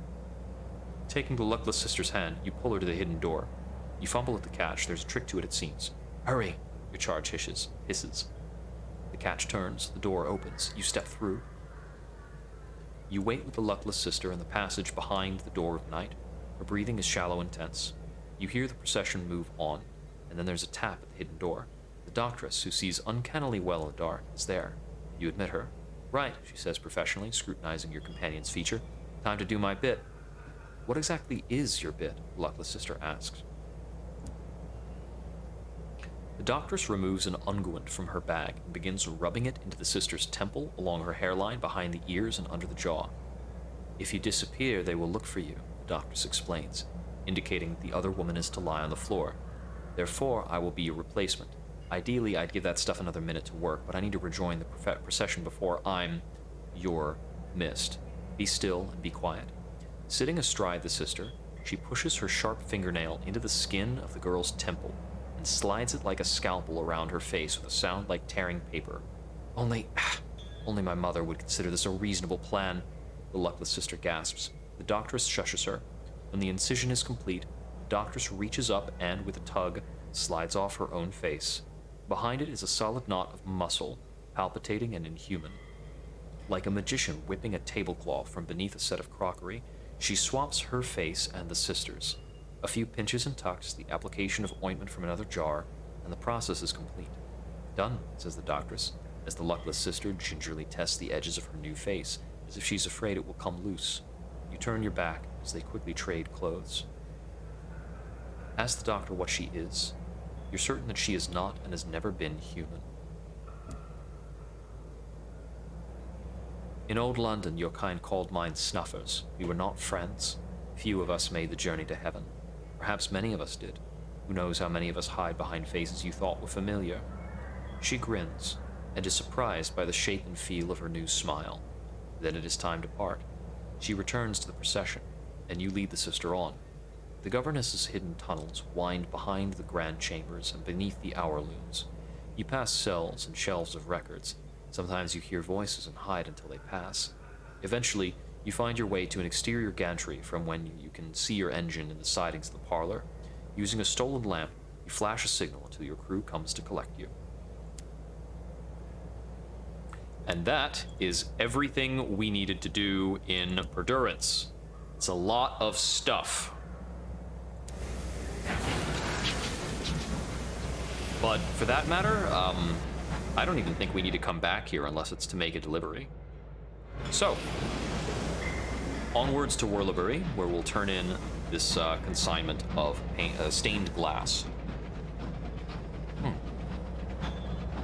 For our time spent in Perdurance, we are currently entirely without terror. Just a couple of nightmares. We do have business at Magdalene's. We have a couple officers to talk to, I think. Let's see. We progressed with the Rat Brigade. Who's next? Cinders knocks back a shot of something unspeakable. We have to decide, our medic Vian or our demolitions rat Angel. They refuse to work together. Lord knows why the lieutenant kept them in the same unit. Though he did have Sponge for brains and managed to bungle betraying us all, so I would venture stupidity. Cinder scowls. Anyway, Sarge knew we couldn't keep them both. Told me where he was scammered on the gin. Told me while he was scammered on the gin, not where. Gave both of them the same number. Wilma scampers forward. Vian's an old friend. She's at Magdalene's. She won't leave till she knows they can manage without her. We'll need to give them a condemned experiment. Angel's completely barking, but if you want him, he'll want a party thrown in his honor. Munitions, some inspiration on our part. Up to you. We shouldn't choose between comrades. Magdalene's or Palmyre and Plenty's, either a condemned experiment or munitions and a moment of inspiration. The condemned experiment will be the easier thing to give up. Right, so that the devil, that Oh, you do get Aunt's advice as a special ability while she is tied on. Also, she gives you +6 irons. Let's see. Let's see. The crew whisper of all the engineers in Perdurance just disappearing, leaving naught behind but sporadic ghastly screams in the machinery. Is it true? 24 starlings buzz around the princess's quarters. It takes some time to make yourself heard.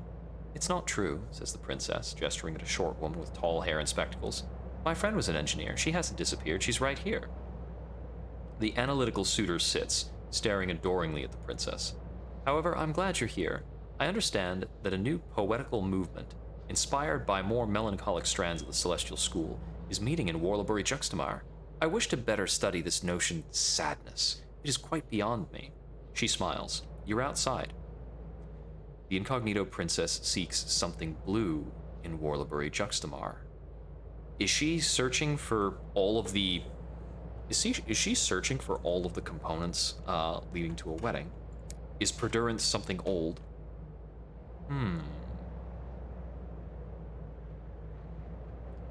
The signalman needs to go to Port Avon. The repentant devil needs to go to Carillon, technically, but also, he's got other things. I've got meetings in Aklis. He needs to go to Magdalene's. So most of my crew missions are taking me back to the Reach at this point.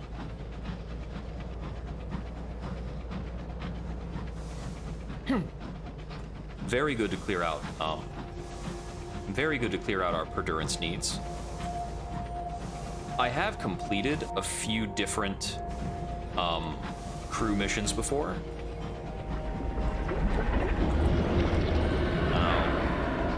Get out of here, you.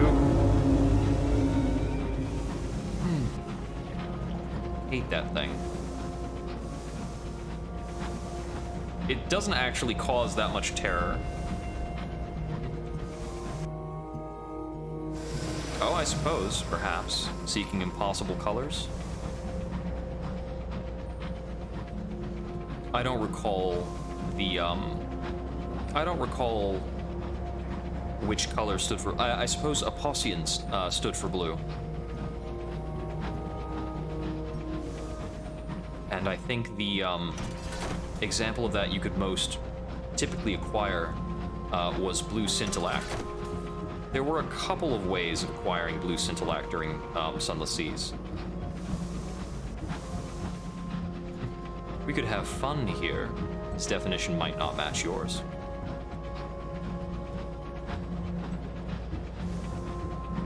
Alright, around to Warlebury. So, the lingering question right now is still about how the heck we find Hostra Thebe. And I think that's going to be more of a dedicated venture after I finish this little round of trading.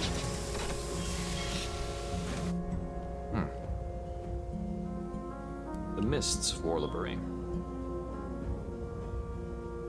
I will offer sanctuary aboard my train, getting me a crew. At the bazaar, I'll make good on their demands for stained glass. Gained an otherworldly artifact and 200 experience. And we will just pick up some munitions, because they're here.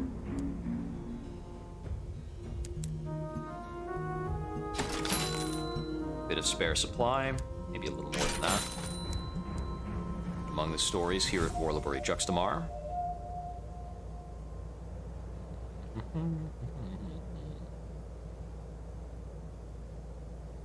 I will check for a Pauper's Pass. 5 Terror, not the date that it was. Did that let me in? It did.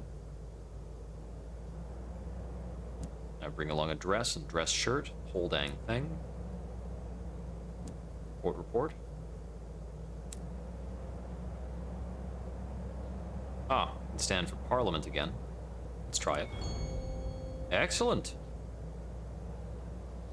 The election is called. At least a few of the people bother going to the polls. The votes are in. Lord Something scraps together a personal best. 5 votes. An ambitious drunken Zaylor passes out before the votes are even announced.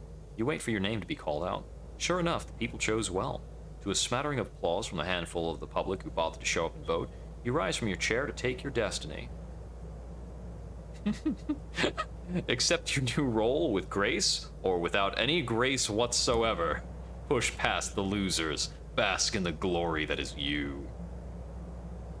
Well, I'm in Parliament now. Maudlin poets for the Incognito Princess.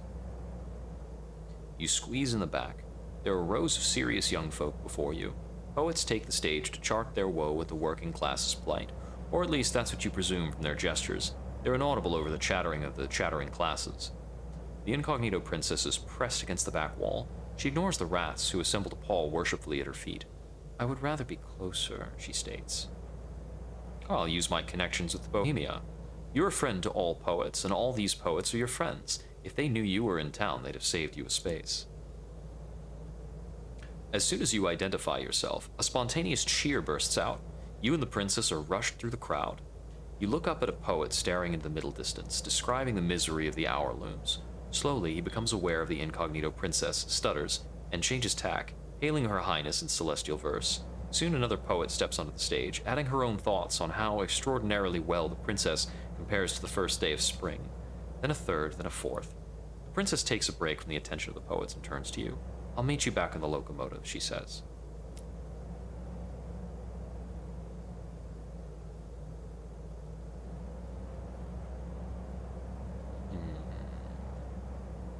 I'll wait for just one more. Too many. You push back into the public house to see every poet in the room hailing the Incognito Princess, trying to find couplets to exactly chart the bounds of her perfection. Not so blue now, my sad rhymers, she says, waving encouragingly at the poets. You can find the words. If not English, perhaps words more celestial? After a brief moment, they find a language whose shapes sound ill-fitted for a human palate. They rush on joyously. One poet's tongue ignites, then another, then a third. Soon every poet has a mouthful of flame, and still they don't stop. In the middle of the conflagration stands the princess, beaming. This seems to be contagious. Best run. I've gained 20 terror, I've lost 1 hearts, but I've gained a searing enigma. A searing enigma is the truth on paper. It's one of the most valuable commodities in the setting. Let's see. 400 for a chance at 5 caddies of dried tea. I can't even hold on to that.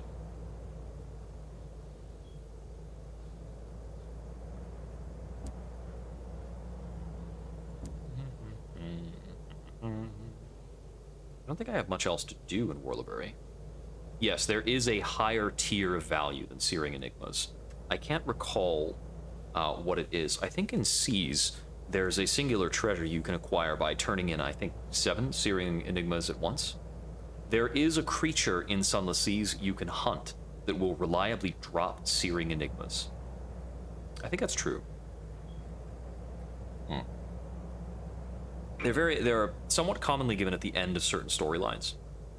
So getting it along the way of interacting with the princess is quite nice, even if it involved permanently losing 1 heart. I'll stop at a charming tea room. I'm going to try and mitigate some of the terror I picked up. I'll succumb to the wiles of a rubbery lump seller. There are fallen.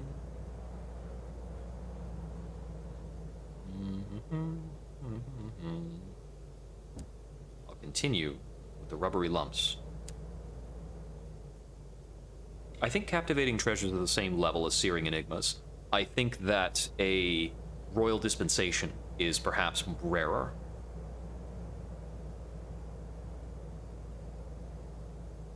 I will consider the strangeness of the lanes. I'm very good at this. Gained a savage secret, a gourd of chorister nectar, and a salon-stewed gossip. Ah, this is a very profitable thing. Check to succeed. But we don't have more storage space, so we will leave. Let's see. I don't think there's much more for me to do here, necessarily. What's our hold looking like? Is it full of all sorts of stuff? Full of a bunch of munitions. It's always full of a bunch of munitions. We actually do have the crockery to turn in at Port Avon. We've got the explosives for Lustrum and then some. We've got so many explosives.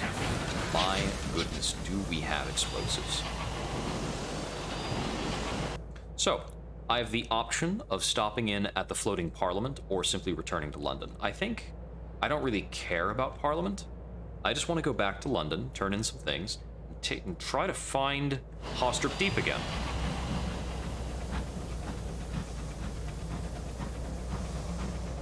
Yes, and now that's all, of course, in terms of most valuable possessions.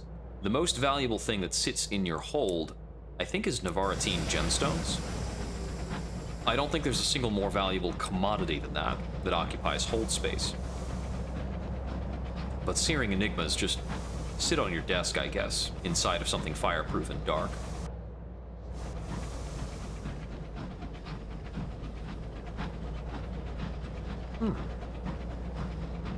It's good that the light's not bothering me, but the glasses, I think, are sitting rather firmly on my face. I can actually move this up a tick. I think I've had that at the lowest level. Sometimes the headset starts pressing this down.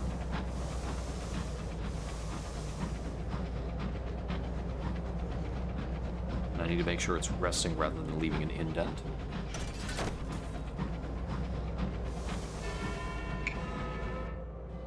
Let's see.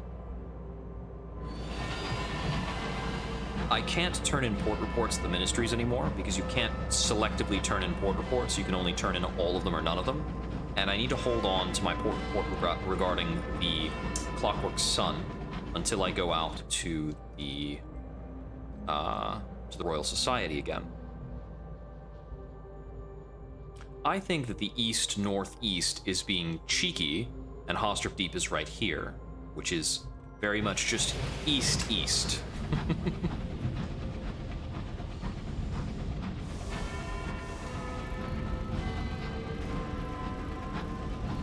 I think there's an inherent inaccuracy in the way the game describes these slices.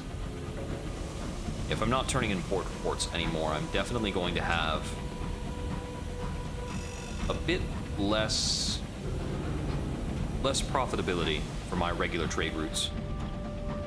Port reports generally an extra 100 sovereigns per port you're hitting. In Sunless Seas, all of the exports and sell values are very routine. So you'll be setting up a triangular trade route, generally speaking, and then just taking that exact route ad nauseum. Skies is much more freeform in turn, and it's much more freeform and variable. I'll issue out some more brandy there. The alternative can see us lose crew, and I'm not in the mood.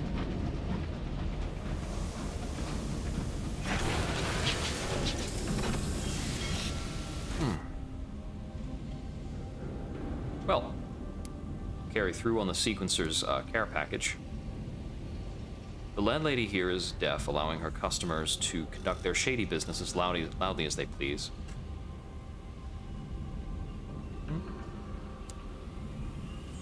Very good. Literature for the Clockwork Sun and enough tea to fuel the sun. Do I have this literature?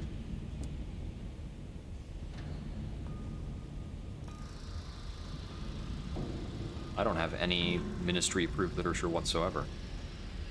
It's often difficult to stay stocked on.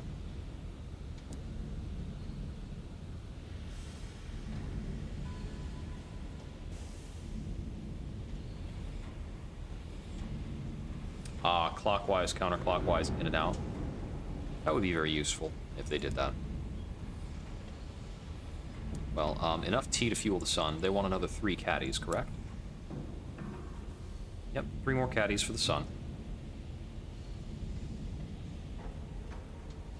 I have just a little bit of damage. How far away am I from the Agrabane? The cost of 6,000. I've got 3,000 on hand. I don't know if there are any parts worth buying anytime soon. Not terribly, unless I wanted another weapon. And I don't have a slot for Jubilee. It's probably the thing that would be most exciting. That's true, that's true. I could technically afford the Goneril. That's exciting. I'm not going to do it right now, though.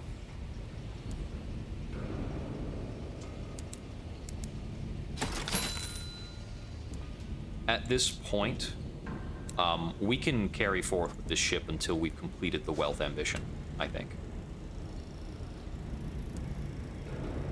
Let's see. Just a bit of repairs. It would be good to have a more comfortable weapon. I've been thinking perhaps my next captain will be very well versed in irons. Can make use of those things. All right, let's see. I don't think I have more business here. So, you know, our business going on now is to find Hostra people. I'm going to make sure I don't have to be too concerned about running out of supplies and fuel while I'm scouring whatever spit of sky this place has decided to hide in.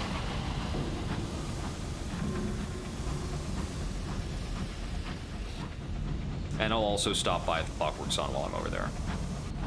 I'm tempted to stop by the Royal Society. Actually, I've got an important drop-off at the Mausoleum first. Let's do the Mausoleum, then possibly the Royal Society, then perhaps the Clockwork Sun.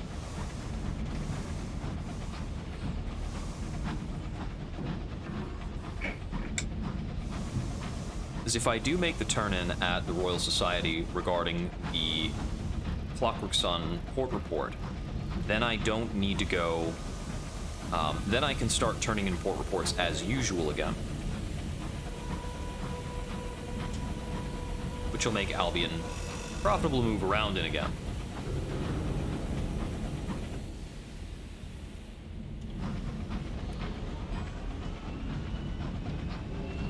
Down to the Mausoleum.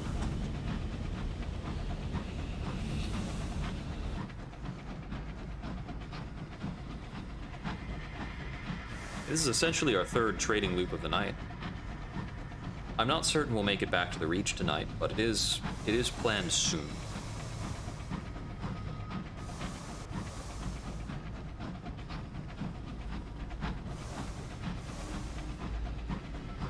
Mists gather, soft as eider down.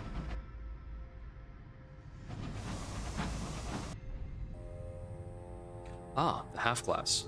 Since he boarded your train, the empty silence has started to get on your crew's nerves. What kind of man doesn't even sit to play a round of cards when asked? Isn't he bored? All he wants to do is stare out of the windows. Worse, he still hasn't told you about where he wants to go. The crew are starting to worry he's a permanent addition. He turns to you, chewing his words.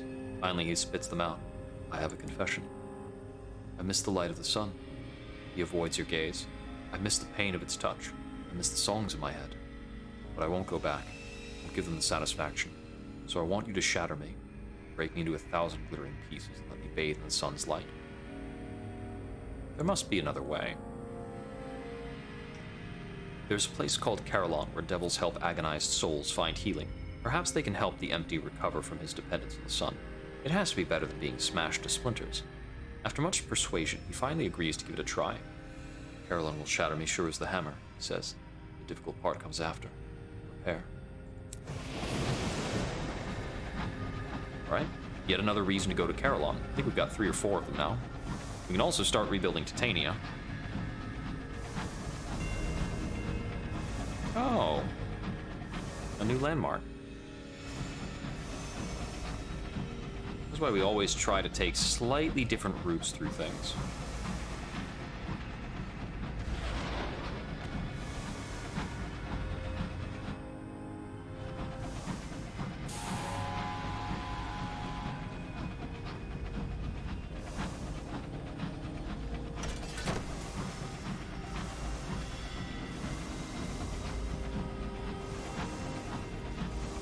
Here we are.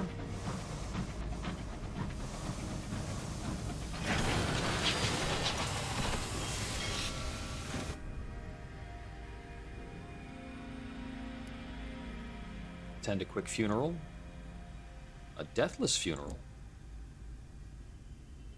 briefly without terror. And I got favor from that interaction. That's worth 100 sovereigns.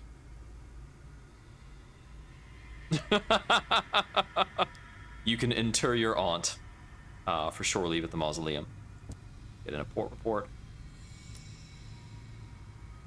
And try to investigate the Chamberlain. It seems as though it has ticked up ever so slightly in its success rate.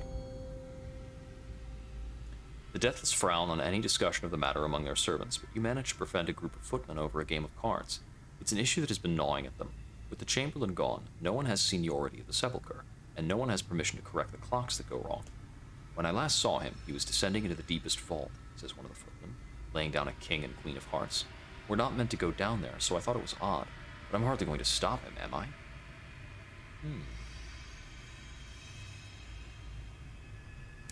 You can follow him from the nave.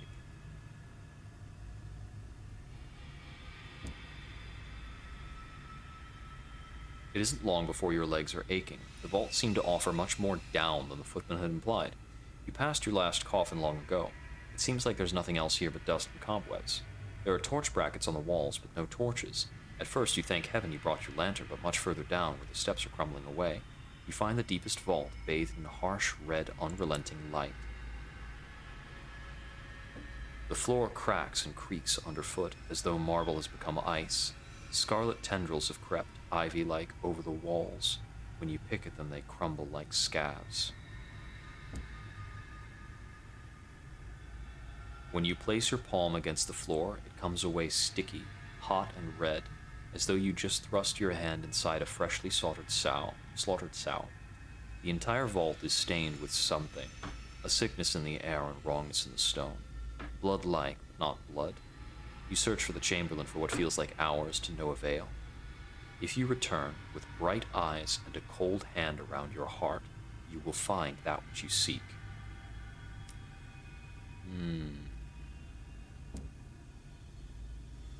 Bright eyes and a cold hand around your heart.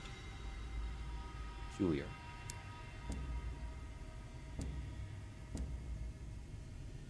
Could get more thirsty bombazine while we're here. I feel like there was something more to be... Yes, that's right. I needed to approach the Deathless. Visit the Cobb Counselor. To deliver the luckless sister. She's not the daughter the counselor asked for, but one daughter is surely better than none. Since your passenger wears the doctor's face, the macabre counselor doesn't actually realize that you brought her the luckless sister rather than the presumptuous heiress, until the former opens her mouth. Hello, Mother. I'm afraid my sister's safe from your absurd machinations. Better the Empress's prison than your manipulative clutches. In your mind's eye, you see your reward evaporate into dust and ash, and the macabre counselor laughs. Ah, my dear, you are much more spirited than I remember. Perhaps you're worthy to be my heir after all. I'd rather die. The macabre counselor laughs even harder. Excellent, that's rather a requirement. She draws you aside. Most satisfactory. You will have everything I promised and more. Now, if you'll excuse me, my daughter and I have important matters to discuss. Crimson Promise. I've never seen that before, and I've gained 3 casks of Navarretine gemstones, which is really good.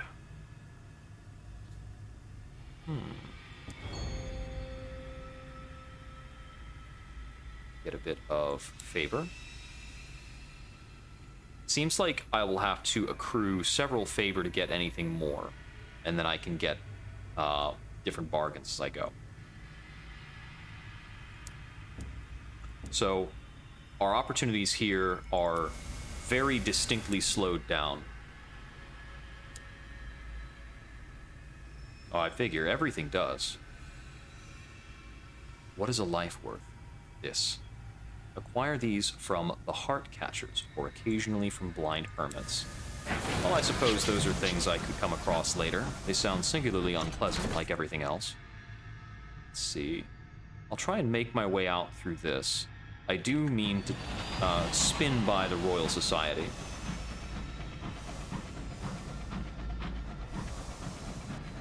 Welcome to the gallery. I hope you enjoy your time. Things can be rather bleak sailing through the skies with a lack of company.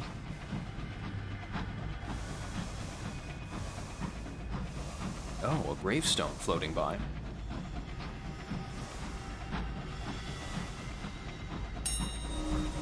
tale of terror. Be ye also ready. Oh. I see. So there's no clear way through that. Let's go around the northern side. Well, northern.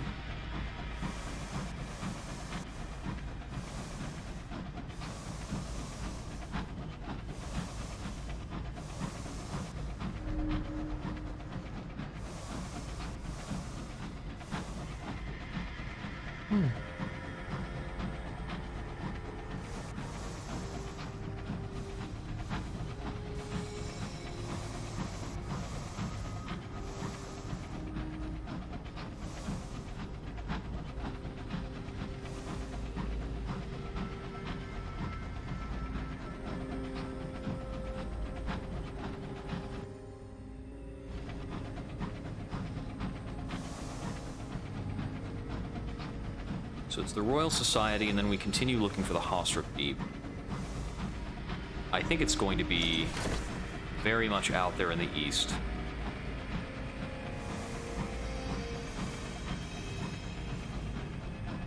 And after that, I suppose we don't have much keeping us in Albion, although a quick stop by the Clockwork Sun is most in order at the moment.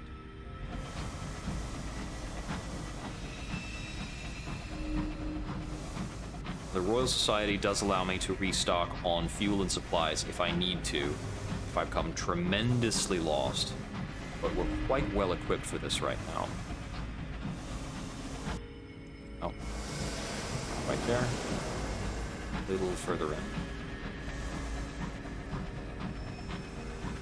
Star-Seared Explorer. I was half hoping to avoid this conflict. Let me see what I can do. They don't always turn around super well if you can get them caught on something. Yes, I think I can be clear of that.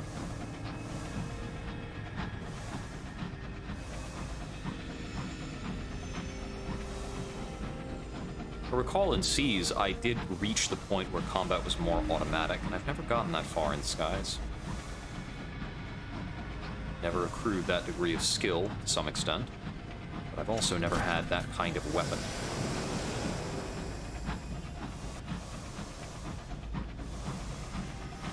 I don't remember the name of it from Seas. That searing, deadly cannon. Alright, trying to recall who it is. Sighted Professor. A short-sighted professor runs up to you at the docks. Where have you been? You're my new test subject, yes? Hurry up. So reduce your terror depending on success. That's the one. Professor's experiments are poorly explained and not particularly pleasant. Fortunately, his laudanum is high quality. You soon slip into a soft haze of indifference, barely noticing the buzz of electrical current through your tongue.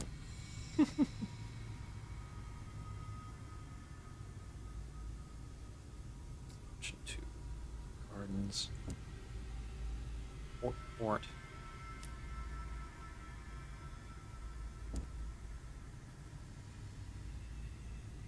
Port report from the Clockwork Sun. There you go.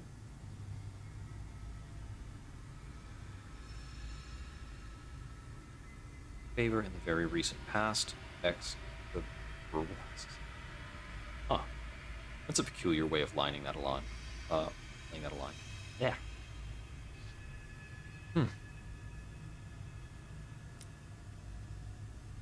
And now I should be able to pass on the invitation of endurance. No, this is providing the invitation of endurance. Well, I'm actually good on those now. Okay, so you can continually give import reports from these 3 locations. I had actually expected it would be a one-off in each case.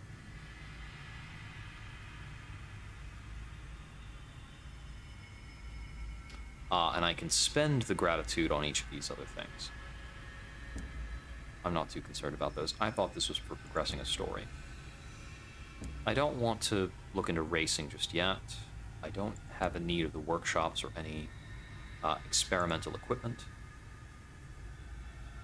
Gotcha. Although he's substantially more annoying.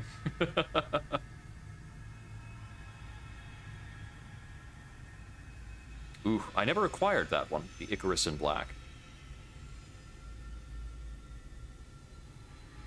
I do have a spare permit. The ascent to the telescope is arduous, and up an improbable number of winding stone stairs. At the top waits the telescope, gargantuan and gleaming as a dragon slumbering in its lair. The chair pulls the machinery to open the dome to the heavens with visible glee. For a few moments she stands alone, looking up, bathed in distant starlight. Then she's at the telescope, lowering the great barrel until the lens is at her eye.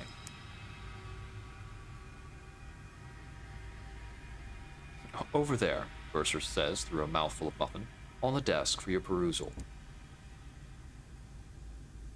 A small measure of progress was achieved. I fixed the telescope firmly on the horizon, as I had indicated previous. Much must be left to speculation, but I believe there are commonalities with my observances of Port Avon. A different intent, for sure, but one must wonder, for how long have our microscopic activities been under the lens of minds immeasurably superior to our own? Visions of the heavens? Sure. If it was a ministry stamp permit just to get a vision of the heavens, it's not very worthwhile. But I'm hoping that will build to something at some point. No, we will not be donating things. And do they have any opportunities? Oh, I need more of this. Very short on ministry-approved literature. Do I want to do the whole hull? The whole hold. We'll do it. It's fine. I don't need fuel or supplies right now. Not any more of them. Okay, so I didn't actually try when I was at the wreck of the Boatman to see if there was an exit to the north. I'm going to take another look at that. Got plenty of fuel after all. The Ormswold is an annoying layout, much like the area around Hybris. It's just the way it is. Ah, I didn't come close enough to that before. That's good.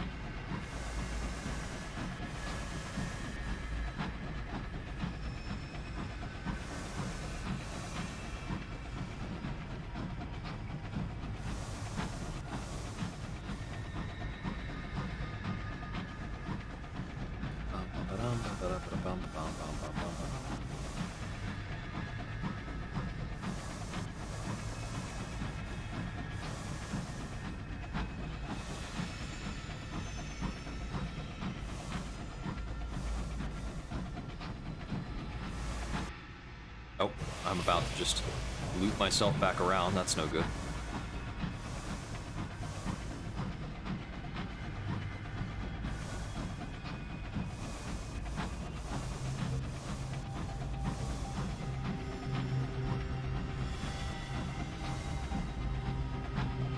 Now, I don't particularly think there's cause to re-examine the boat, but I wouldn't know.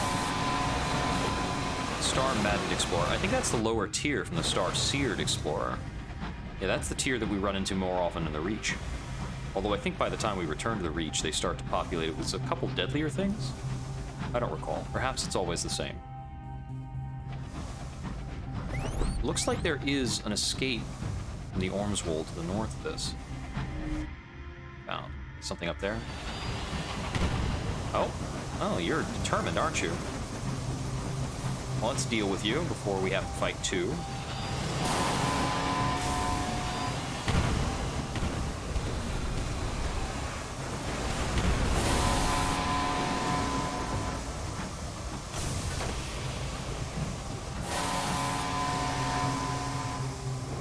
The movement patterns for these guys are quite annoying.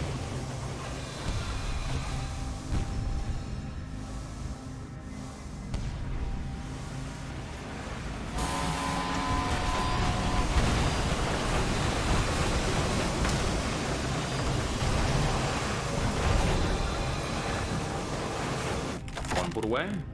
Captain's logs. We don't need to scavenge at this point. Sky story, some sovereigns. And there you go. More of the same. Done deal. Okay, that's out of the way. Basically the equivalent of blasting apart crabs. So, given that I'm still not finding the Hostrop Deep with the use of the Scout, I think the superiority of the Scout is irrelevant to actually finding the Hostrop Deep.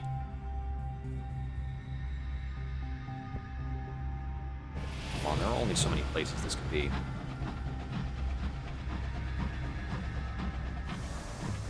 I think you have to get a call out from the incautious driver.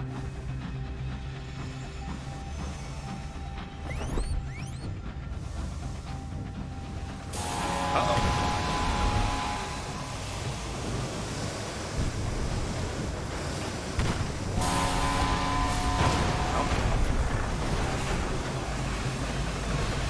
I'm gonna say in that case I let it crash into me on purpose. Definitely.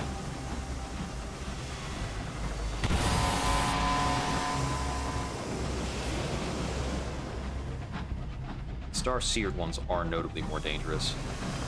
Well, as is a few different things around the Clockwork Sun. That one I hit the wrong straight button. Try not to line up directly with its frontal gun. It'd be very bad. Right, slow that. Ouch. It's bad broadside. Yeah.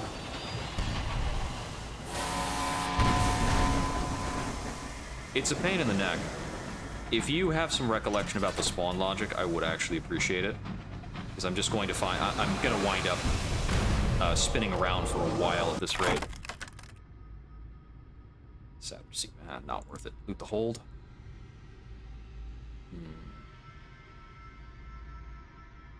I don't actually know the differences between these. Faceted decanter, light and shade play on the shivered surface of the glass.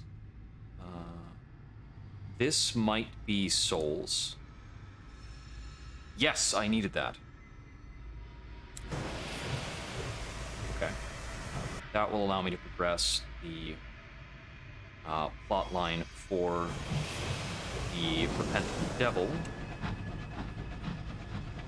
Outside more than inside looks like an assaying point. Maybe it's there.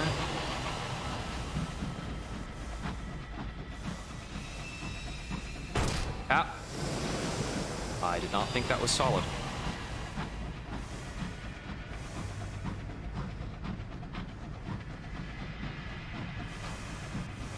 That's fine. Just a couple of nicks to improve the character of our vessel.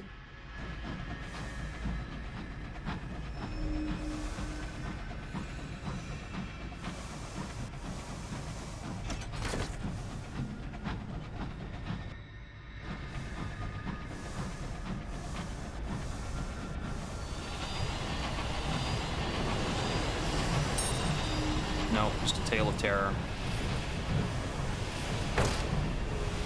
And another scraping on one thing or another. Let's see.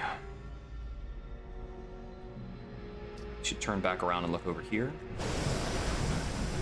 I do need to put in at the Clockwork Sun, and I can get more fuel.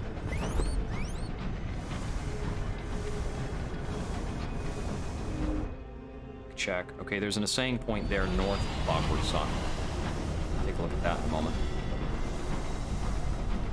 Oh, and there's this here.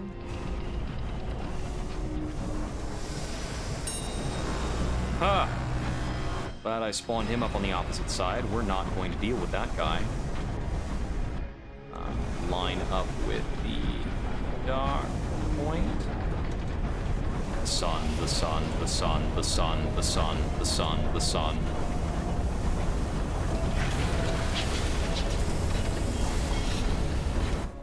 The opposite side of... Oh! Shrieking alarms and jagged light. You step from your train to find the floor rumbling. Machinery is crunching, lurching. A scream of tortured iron from below. Some engineers are rushing back and forth. Others stand in desperate huddles. One beelines to you as you disembark. Leave while you can, he shouts. The steward has gone mad. She's locked herself in some secret place below the vaults. She's doing impossible things to the sun. Flickering, rumbling. The sun dims, brightens, dims again.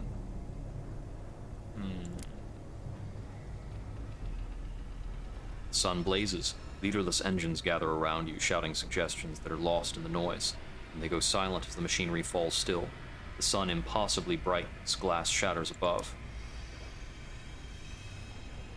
Time remaining before the sun almost certainly explodes, 4 hours.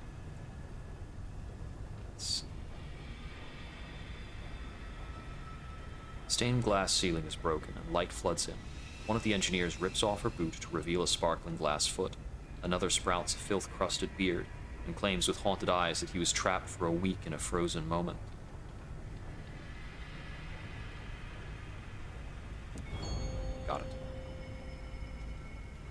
You gained some time. Your terror has fallen. 5 hours. You need to reach the vault before the steward kills you all. The time is coming apart at the seams, and you don't have much of it left. Huh. Blowing a hole in the sun, you say?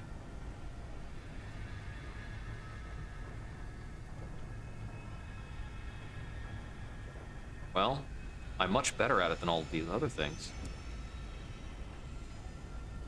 When the dust clears, you find the steward staring up at you from a crater, her expression one of frank astonishment. She's surrounded by a forest of levers and blinking buttons. The floor is heaped in complex tools. You demand explanation. She removes her helmet, flashes you a tired, broken glass smile. I'm not trying to destroy the sun, I'm trying to fix it, she says. For too long, we've settled for just keeping it running while it deteriorates a little more each time. Something had to change. If I had more time, I'd be careful, but I don't. I was taking risks, shortcuts, putting the sun under stress, pushing its limits, finding where it's weakest. Let's see. Outer edge counterclockwise from the clockwork sun. Right. I'll offer to bring her hours. You can now bring hours to the Broken Steward. She will require 3 barrels at a time.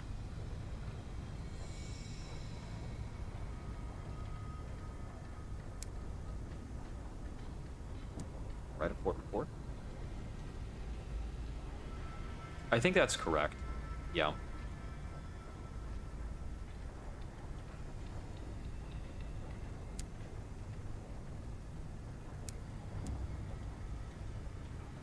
Provide them with that T, meaning a ministry stamp permit.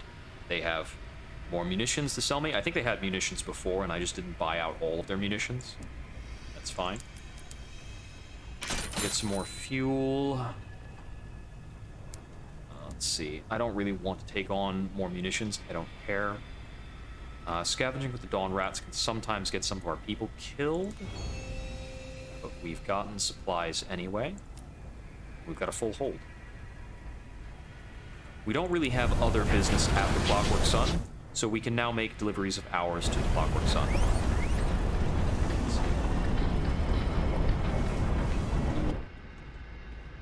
So we've got something up there. I'm going to take a look at that.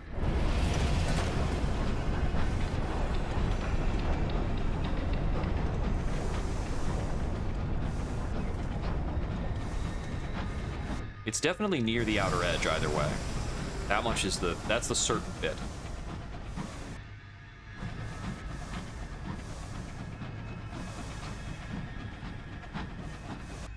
Opposite side of Caindrel's Find. This side.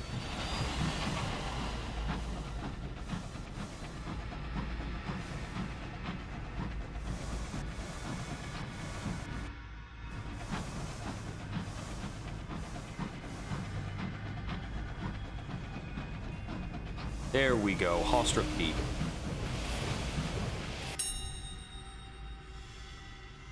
Whatever this place was intended to be, its inhabitants are long gone. The entire building seethes with overgrown vines, burrow deep into the foundations and climbing high enough to smother the roof in an inescapable embrace.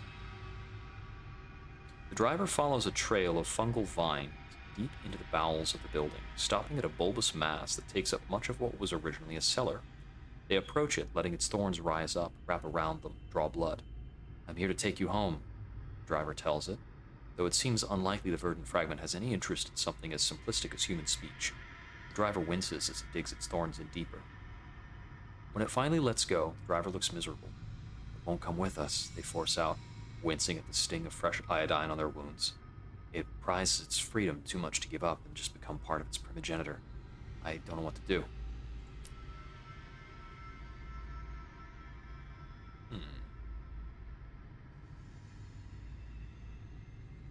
Damn, I so often have... Wait, there were munitions at the sun. I might just try to threaten to blow it up. Alright.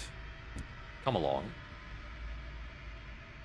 The vines shift from the driver's arms to your own flesh, digging in for the verdant fragment to taste your blood and get your measure. It appears to find it acceptable. The main mass of growth erupts into a single large flower that sprays spores into your face and withers away. As you help the driver cut the central mass free, something in the back of your head whispers to you in the language of flowers and butterflies. You can now return the renegade fungal mask to the nature reserve. Lost 1 irons. 2,000 experience. Okay, now that that is finally done.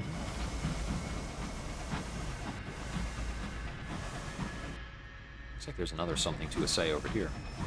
I think now we will be making our way back to the Reach.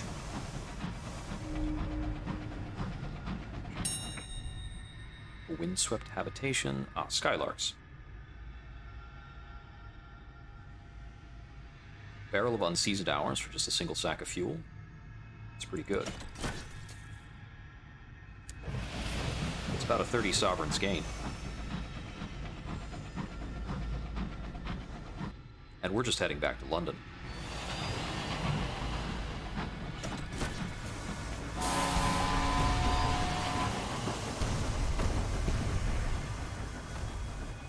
Move it off. Too easy.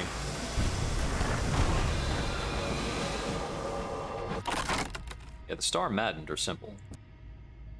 Oh, that was barely any hull at all. Well, it is a lower tier enemy vessel. Ah, this keeps getting me. I haven't tried to succumb before. Our irons is still a better bet. There we go. I'm really not very good at sustaining so much terror in Albion. Alright, so many stories to follow up on in the Reach. I didn't even finish handing off all of the things I had acquired from Palmyra and Plenty's. So there's Palmyra and Plenty's, the Nature Reserve, where they had conducted some experiments with some things I had brought them. The Clay Conductor wants to go to Magdalene's. There's business at Carillon. All sorts of things to be done. So I suppose we will be getting back to the Reach tonight.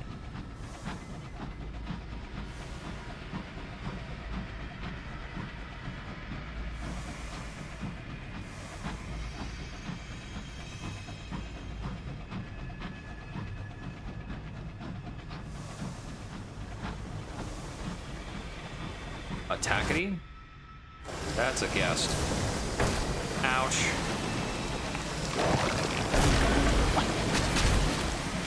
About to say, there are no Tacketies in Albion.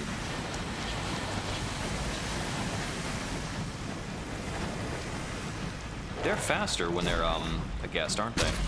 Oh, that hit. Oh, damn it.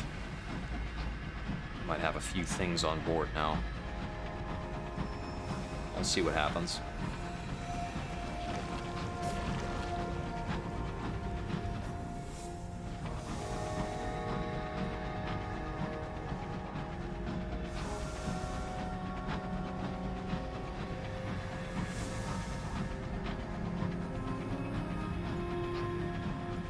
I can imagine a world where I didn't buy the engine upgrade that I've got right now.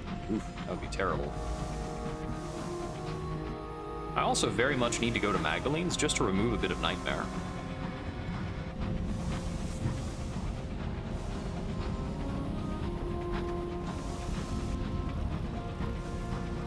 Although I suppose it was rather nice to finally meet with that corpse who kept knocking up against my vessel and bring him on board for tea.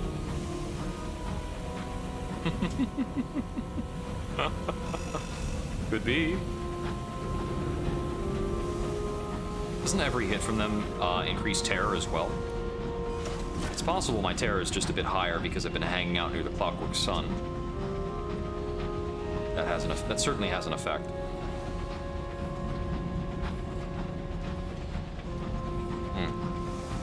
In terms of the return to the Reach, I think I have just one remaining Ministry Stamp permit. I can't require if I need one. I can't recall if I need 1 or 2 for the travel. I think it's 2, but I can turn in port reports at the ministries before I go. I don't remember what they were asking for over there. Anything left to do here? I could look for the Baroness of Hell. Collect a telegram for the incautious driver. The driver reads the telegram without expression. They show it to you without saying a word. Come home, stop. Your father, stop. Funeral, stop. New Winchester, stop. Drive safe, stop. He was ill for a long time. The driver finally manages. I need to pay my respects.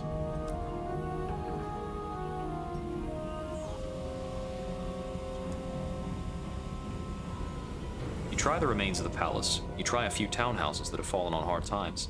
Then the repentant devil cackles to himself and says, I know where she will be. Hard to believe I did not think of it first. He leads you unerringly through the streets. It seems he lived here for a time, not long ago. This was once the embassy of the devils in London. It is now a ruin, though still overly hot. You can see only a few limbs of the Baroness at a time. Most of her extends up the grand staircase and out of sight. The downstairs portions are plated, iridescent on black, something like a widow's ball gown if it was made entirely of beetle. The Baroness's children are sightless larvae chewing old paperwork. Someone sent an assassin after me. The repentant devil addresses the Baroness's downstairs eyes and her downstairs mouth. The plates of the Baroness's exoskeleton spasm. The rhythm is the rhythm of laughter. The sound is the rustling of leaves. When she speaks, it is with the same desiccated quality. If I had the energy to kill you, I would have done it long ago. No, my old friend, your problems come from very much another direction. They visited me looking for you. She turns her notice to you. It must be irritating serving such a master. He becomes intolerable when he is bored. I'll let it go. Friends. She studies your silence for several moments. When you don't move or speak, she seems satisfied. Is there intent? I said there was no point in trying to take him anywhere he doesn't want to go, the Baroness remarks, extending one limb towards the repentant devil. But she seemed likely to keep trying, so I killed her and kept her effects. She produces a bundle of things, clothes, a mean little dagger, and some paperwork. The bundle has been chewed on by the Baroness' children, but the papers still look legible. With that, you're ready to leave. What will you speak of as you depart the embassy? Of course, he could never have been happy to live with the Baroness forever. These days, she takes an interest in souls, mainly for form's sake. She never appreciated the art that goes into such matters. If he had continued to live with her, he would never have been able to return to his proper work. No more ambitious. We can influence him at every turn along his story. It's interesting. Stop into the bank. We've got the Navarretine gemstones we've provided with, the hours, literature that we picked up. Literature for the Clockwork Sun, which we didn't have before. 5 consignments of bronzewood for Parliament. We're not going to pick up either of those.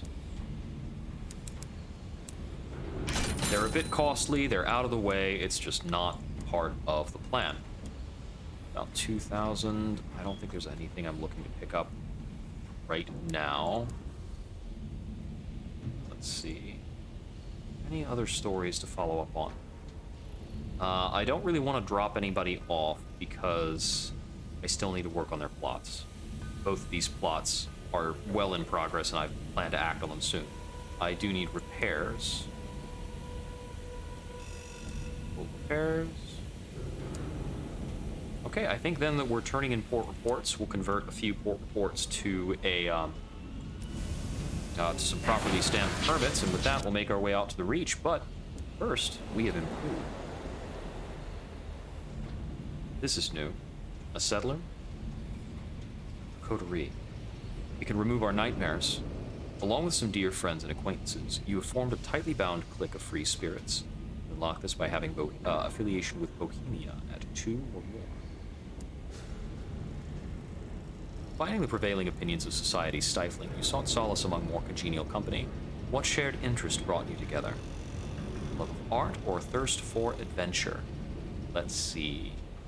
I generally prefer hearts over irons.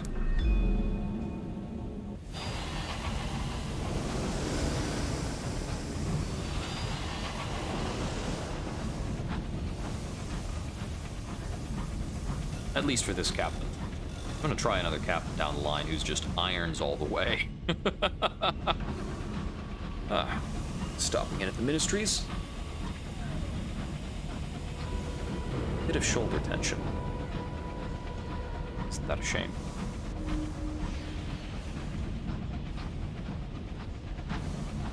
Huh. A reduction in nightmares is very handy.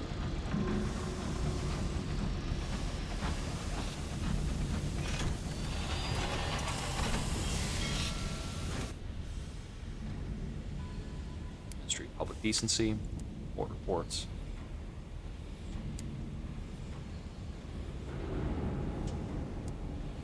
Ministry stamp permit. I'll get a pair of them. I use these all the time. Now, I think, and this is my mistake, I think at the Office of Works they were looking for... Yeah, they were looking for barrels of hours. I could have withdrawn those from the bank before I headed over. I need to be writing these down. And I probably will on a captain with a more complex ambition. Various things that I require. Wealth is a very flexible ambition. That's why that's what we're starting the legacy with.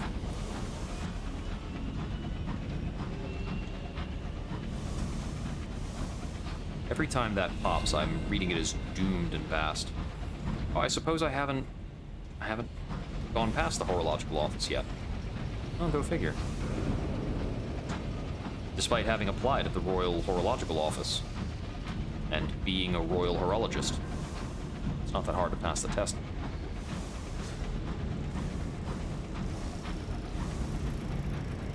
I don't think that particular thing remains in the journal. Opportunities. Driver. Work orders? Oh, yep, there it is. Work orders. That is indeed cataloged, you're correct. I thought that one in particular was not listed. Now, here's a question. Does it list for me the opportunity to turn in 5 bits of literature at the Stairway to the Sea? I don't know. Still need to go to Winchester with that.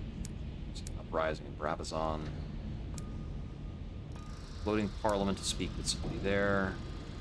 It actually has that, yeah. And that's the one, the opportunity I was talking about. 5 sheafs of ministry-approved literature to the illuminating archivist. Okay, yeah, so it's all there. That's quite convenient.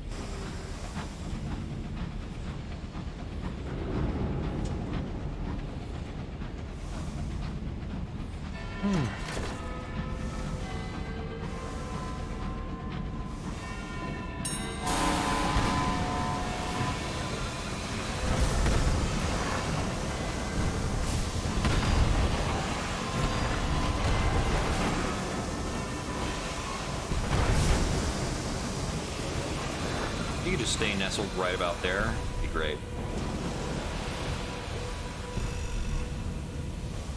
The line up at me.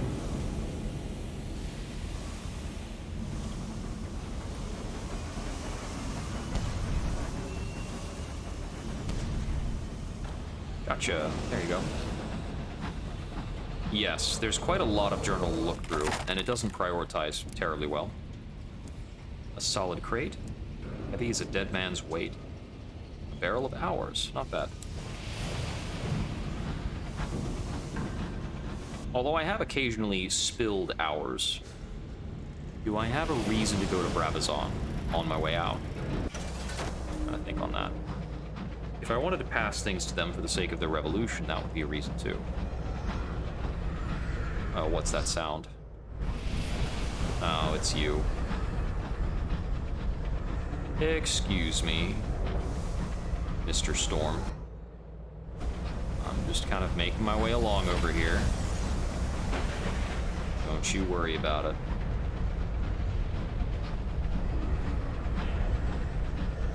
I do need to have a captain at some point in time just drive right into the storm that speaks to find out what happens. I have no idea. Alright. I don't need crockery. I don't really need or care about a Brabazon port report because I can't turn in a Brabazon port report while I'm in New Winchester. They don't care. And I'll get the port report all the way back out if I'm coming back to London at some point. Or Albion, rather. No, just moving on.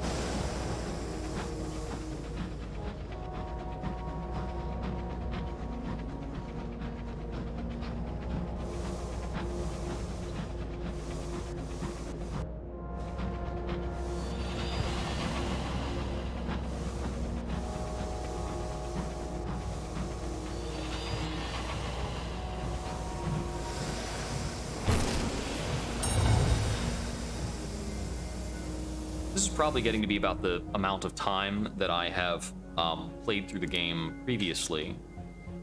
Well, somewhat. I have retired at least one captain through the Song of the Skies. Travel to reach first class. I think on subsequent captains, it can be difficult to appreciate or enjoy going back through some of the same stories. I don't intend to repeat some of the same stories on stream. When the time comes that I do retire a captain, I'm going to be trying to make sure I'm examining something new on subsequent captains. But I'm trying to make sure I've completed several companion stories before retiring. Back in the Reach.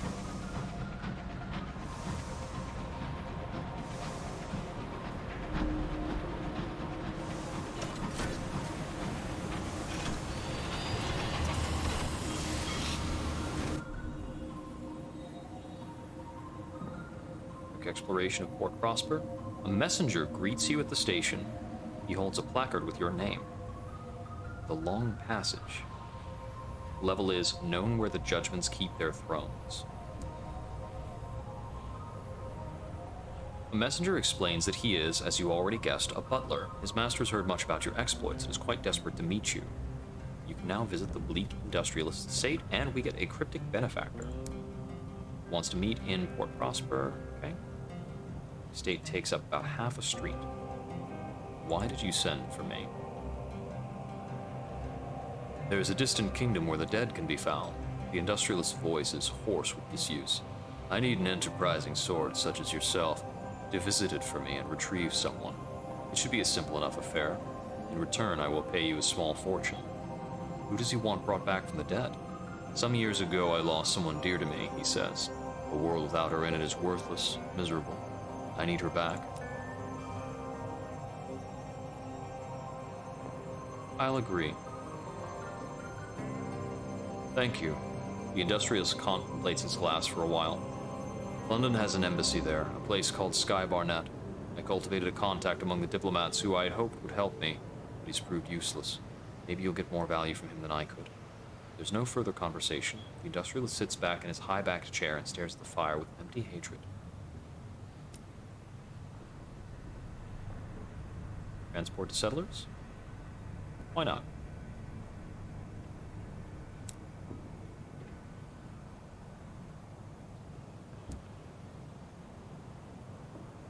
Wants to go to the nature preserve. That's pretty good. I've got several reasons to go there.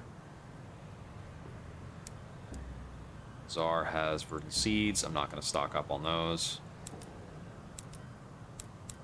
Get more fuel and supplies than I reasonably require. And I think the only thing then to do is go to a performance.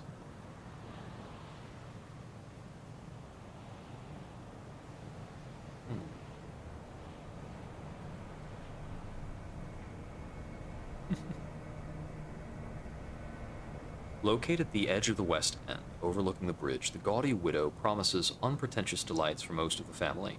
Although out of fashion in New London, the broad amusements of pantomime and vaudeville still carry favor with the well-heeled of the West End, though they are, of course, careful to never enjoy themselves too much. She's behind you, a poster reads. What shapes? An enthusiastic peal of bells rings over the rooftops. The Albert clock is chiming the hour. I'll take a box seat, thank you. The new debutante makes room for you in the gods, where several familiar faces are making insinuations about various members of the cast. Mixing among Mixing across class lines is considered deeply distasteful, but the actors, like the theater itself, blur lines. The growing blush on a cultured junior secretary's face when the lead actor first appears is telling.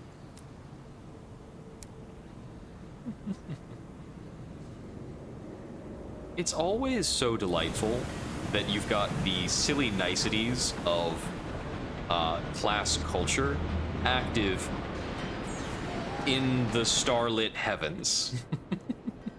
So, I think we're making our way. We've got some business at Magdalene's. We've honestly got reasons to go almost everywhere. I can't recall. I think if we go back to New Winchester, we might get an alternative ending for the plot line for the Incautious Driver, though I believe it's presented as a choice where we can do either one. I think I'll go to Magdalene's first.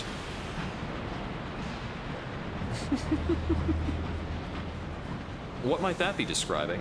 Unflinching bravery is matched only by his affinity for extreme violence. Is that something that's cropped up in your journal, perhaps? Forgotten factories, free munitions, might as well. Such a staple. Stovepipe vessel. Could you decide where you're going before you bump into me? There we go. Jeez. These guys are looking to crash every single time. Captain Punchbeard the Iron Fist, I see.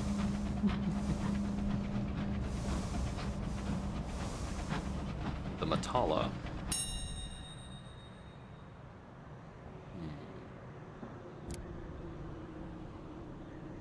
We lose a crew on that? Just some terror? 15 terror. An uncanny specimen. Not that bad.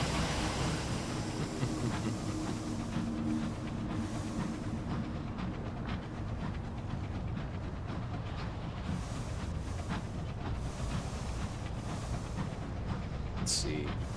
It is a touch past 11. I think after I put in Magdalene's, we'll probably be retiring for the night. I should be able to get back to this for a stint on perhaps tomorrow, Friday at the least.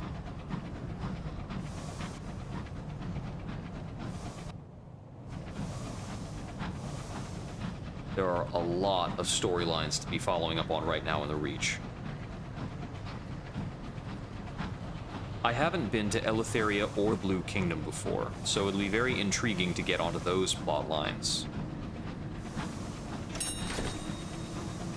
Bit of free fuel, not bad. Some fighting up ahead. Yeah. Stovepipes and tactics going at it. Magdalene's! We should stop here, do something about your nightmares. Thank you, Auntie. I do love having the inconvenient on board. It's always a joy. Let's see. I've got the keepsake market available, so I should pop by here. I haven't acquired any unlicensed charts, and I haven't needed them yet either. Just while away the time with some other captains. We've got a decent bit of terror going on. I would actually like to be without nightmares.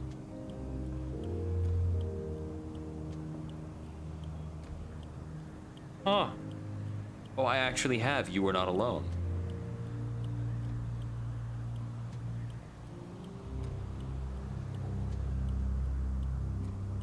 Your new friend.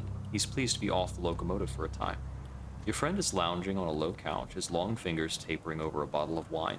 The room is chilled, which is a fine thing as the bottle is expensive. You talk late into the evening as he surprises you with several educated guesses about your background, your family, your hobbies, and your guilty secrets. He confesses a few of his own to you, his own life in the wilderness, as a captain adrift among the stars. His engine sounds familiar. His boilers started up at strange hours of the night, too. His levers stuck at infuriating moments, too. And his hull leaked warmth at a surprising rate, just as yours does. When the clock sounds, he smiles. I shall see you again. Disappointingly clear, almost transparent. Various qualities of our soul. Vian's help for the Rat Brigade. We have the condemned experiment to make good on there. Vian indicates that she wishes to speak with her old colleagues in private. They form a huddle, but their vigorous squeaking allows you to gather the gist.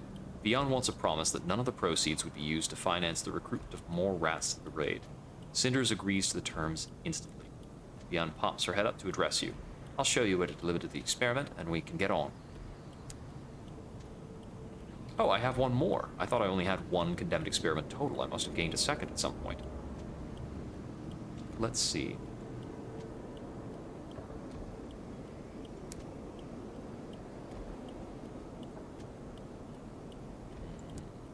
Speaking of 10, perhaps.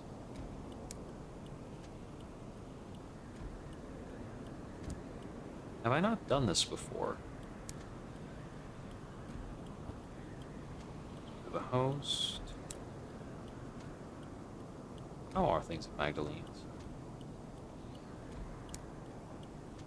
We've largely cleaned up here. But what is...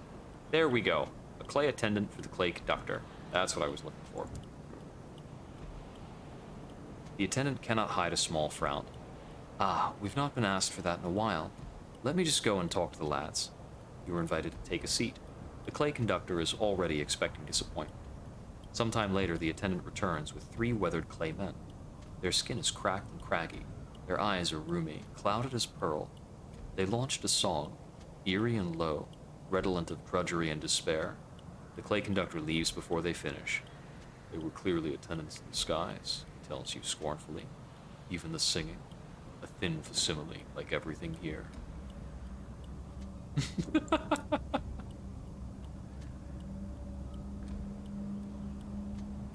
We don't actually require terror treatment right now. We're pretty good. So, there are a few things to do here. Chatting with the clay conductor. What of your search? He was unimpressed by the music at Magdalene's. Should you be looking elsewhere for other candidates suitable for a clay choir? The clay conductor is going through his suitcase. The urn lies on the floor. We used to tour the work worlds together, he tells you. Rarely appreciated, but we got paid. He unearths a sheaf of pages, and we wrote our own music. If I could just find someone capable of the harmonies again. He begins to rifle through the sheets. His lips move with the notes, one large finger chasing the key changes across the pages. He starts as he remembers you are still in his cabin. Forgive me, Captain. His voice is a little thicker than usual. I'm afraid I'm going to take the afternoon off. You will need a little time. Currently sulking. Alright, very good. Have some time. Attempt clay singing. A moment of inspiration and a gourd of chorister nectar. I know that this is not likely to succeed initially, so it becomes a tricky kind of expenditure. Oh, what happened at the poetry? I should have asked about this a long time ago. No, it's true, Captain, says the incognito princess, lounging on a mound of dead starlings, roughly shaped like... It's always more ridiculous with this woman. On a mound of dead starlings, roughly shaped like a chase lounge. She gestures at the floor. Crouching beside the analytical suitor is a gaunt man with wild eyes. My poetical suitor survives, she said. You really should not listen to gossip. It's no time for gossip. My journey now takes a more serious bent. Oh no, I haven't been to Aklis. She then explains her next destinations. Firstly, she has to find a crossroads in Eleutheria. She's of the opinion that they're often south of the transit relay where one arrives. You'll require an unlicensed chart there. Secondly, a trip to see the devils in Carillon on the matter of rings. She might need a handful of bee souls for that. 3 chorister bee souls to Carillon. Yeah, she's gathering things related to marriage. She needs something borrowed from the devils at Carillon. Okay, well, I'm roughly in the right place. She has some business here in the Reach. The Fortunate Navigator still needs to go to Eagle's Empyrean. The Aunt... I think she asked to go to... I don't remember. I'll have to check the logs. The Repentant Devil should need only one more thing. Oh, he's got a lot to go into.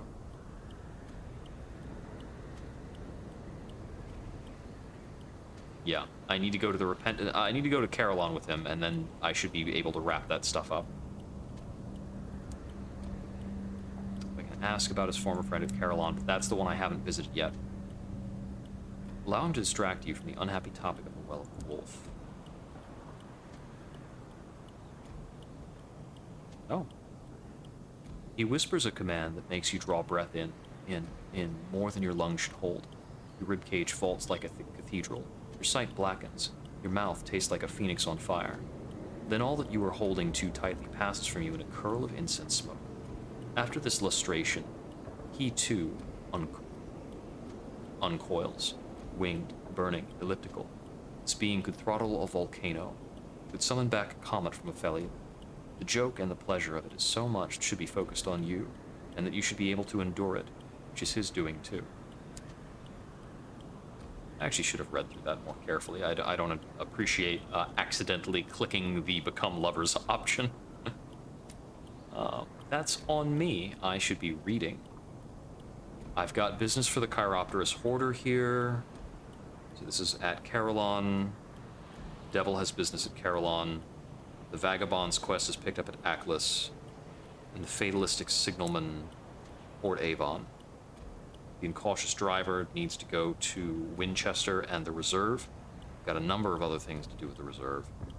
And honestly, we've become a stronger person since we were last at Carillon, and we might be able to do more with our soul. So we need to go by the Circus, Untranslated Skylark Sign at Aklis, Eagle's Empyrean, try again the Regent's Grave, maybe lose another 10 crew in the way.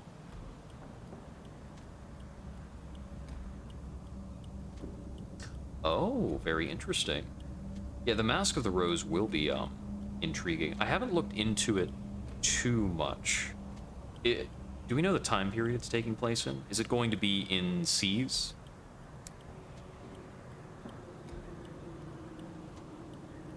Oh, I missed talking to the sequencer when I was back over there. Oh well.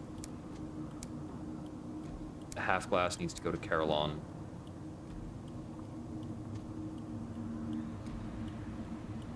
Ah, it was the Displeased that I needed to conspire with while I was down there.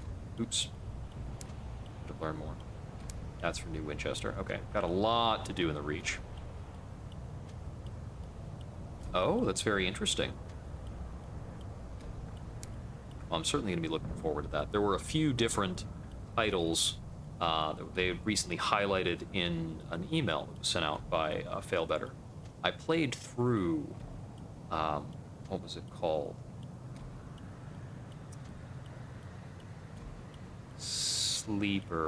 Citizen Sleeper. Enjoyed that very much. It was a very strong narrative experience. Not nearly the same level of risk that you have to endure in Sunless Seas and Sunless Skies. So it's a very a relaxing kind of unfurling narrative. And I'm looking forward to, but I haven't determined how I'm going to properly capture the play for The Last Clockminder, which is a VR experience about automating a series of robots. So I think I'm going to have to rearrange my camera at the very least to determine how I'm going to best associate myself within the room in order to share that with people. But I'm very interested in getting that done. For today, however, we're going to be drawing things to a close. I will be trying to get back online either for a block of time tomorrow or on Friday. And Friday, as we have been doing, I'm expecting to split my attention between doing this for a couple of hours and then unwinding by playing some Dead by Daylight, getting more casual with it. Thank you for coming by. This has been Jupiter Exile. I hope we wander again soon. Have a good night.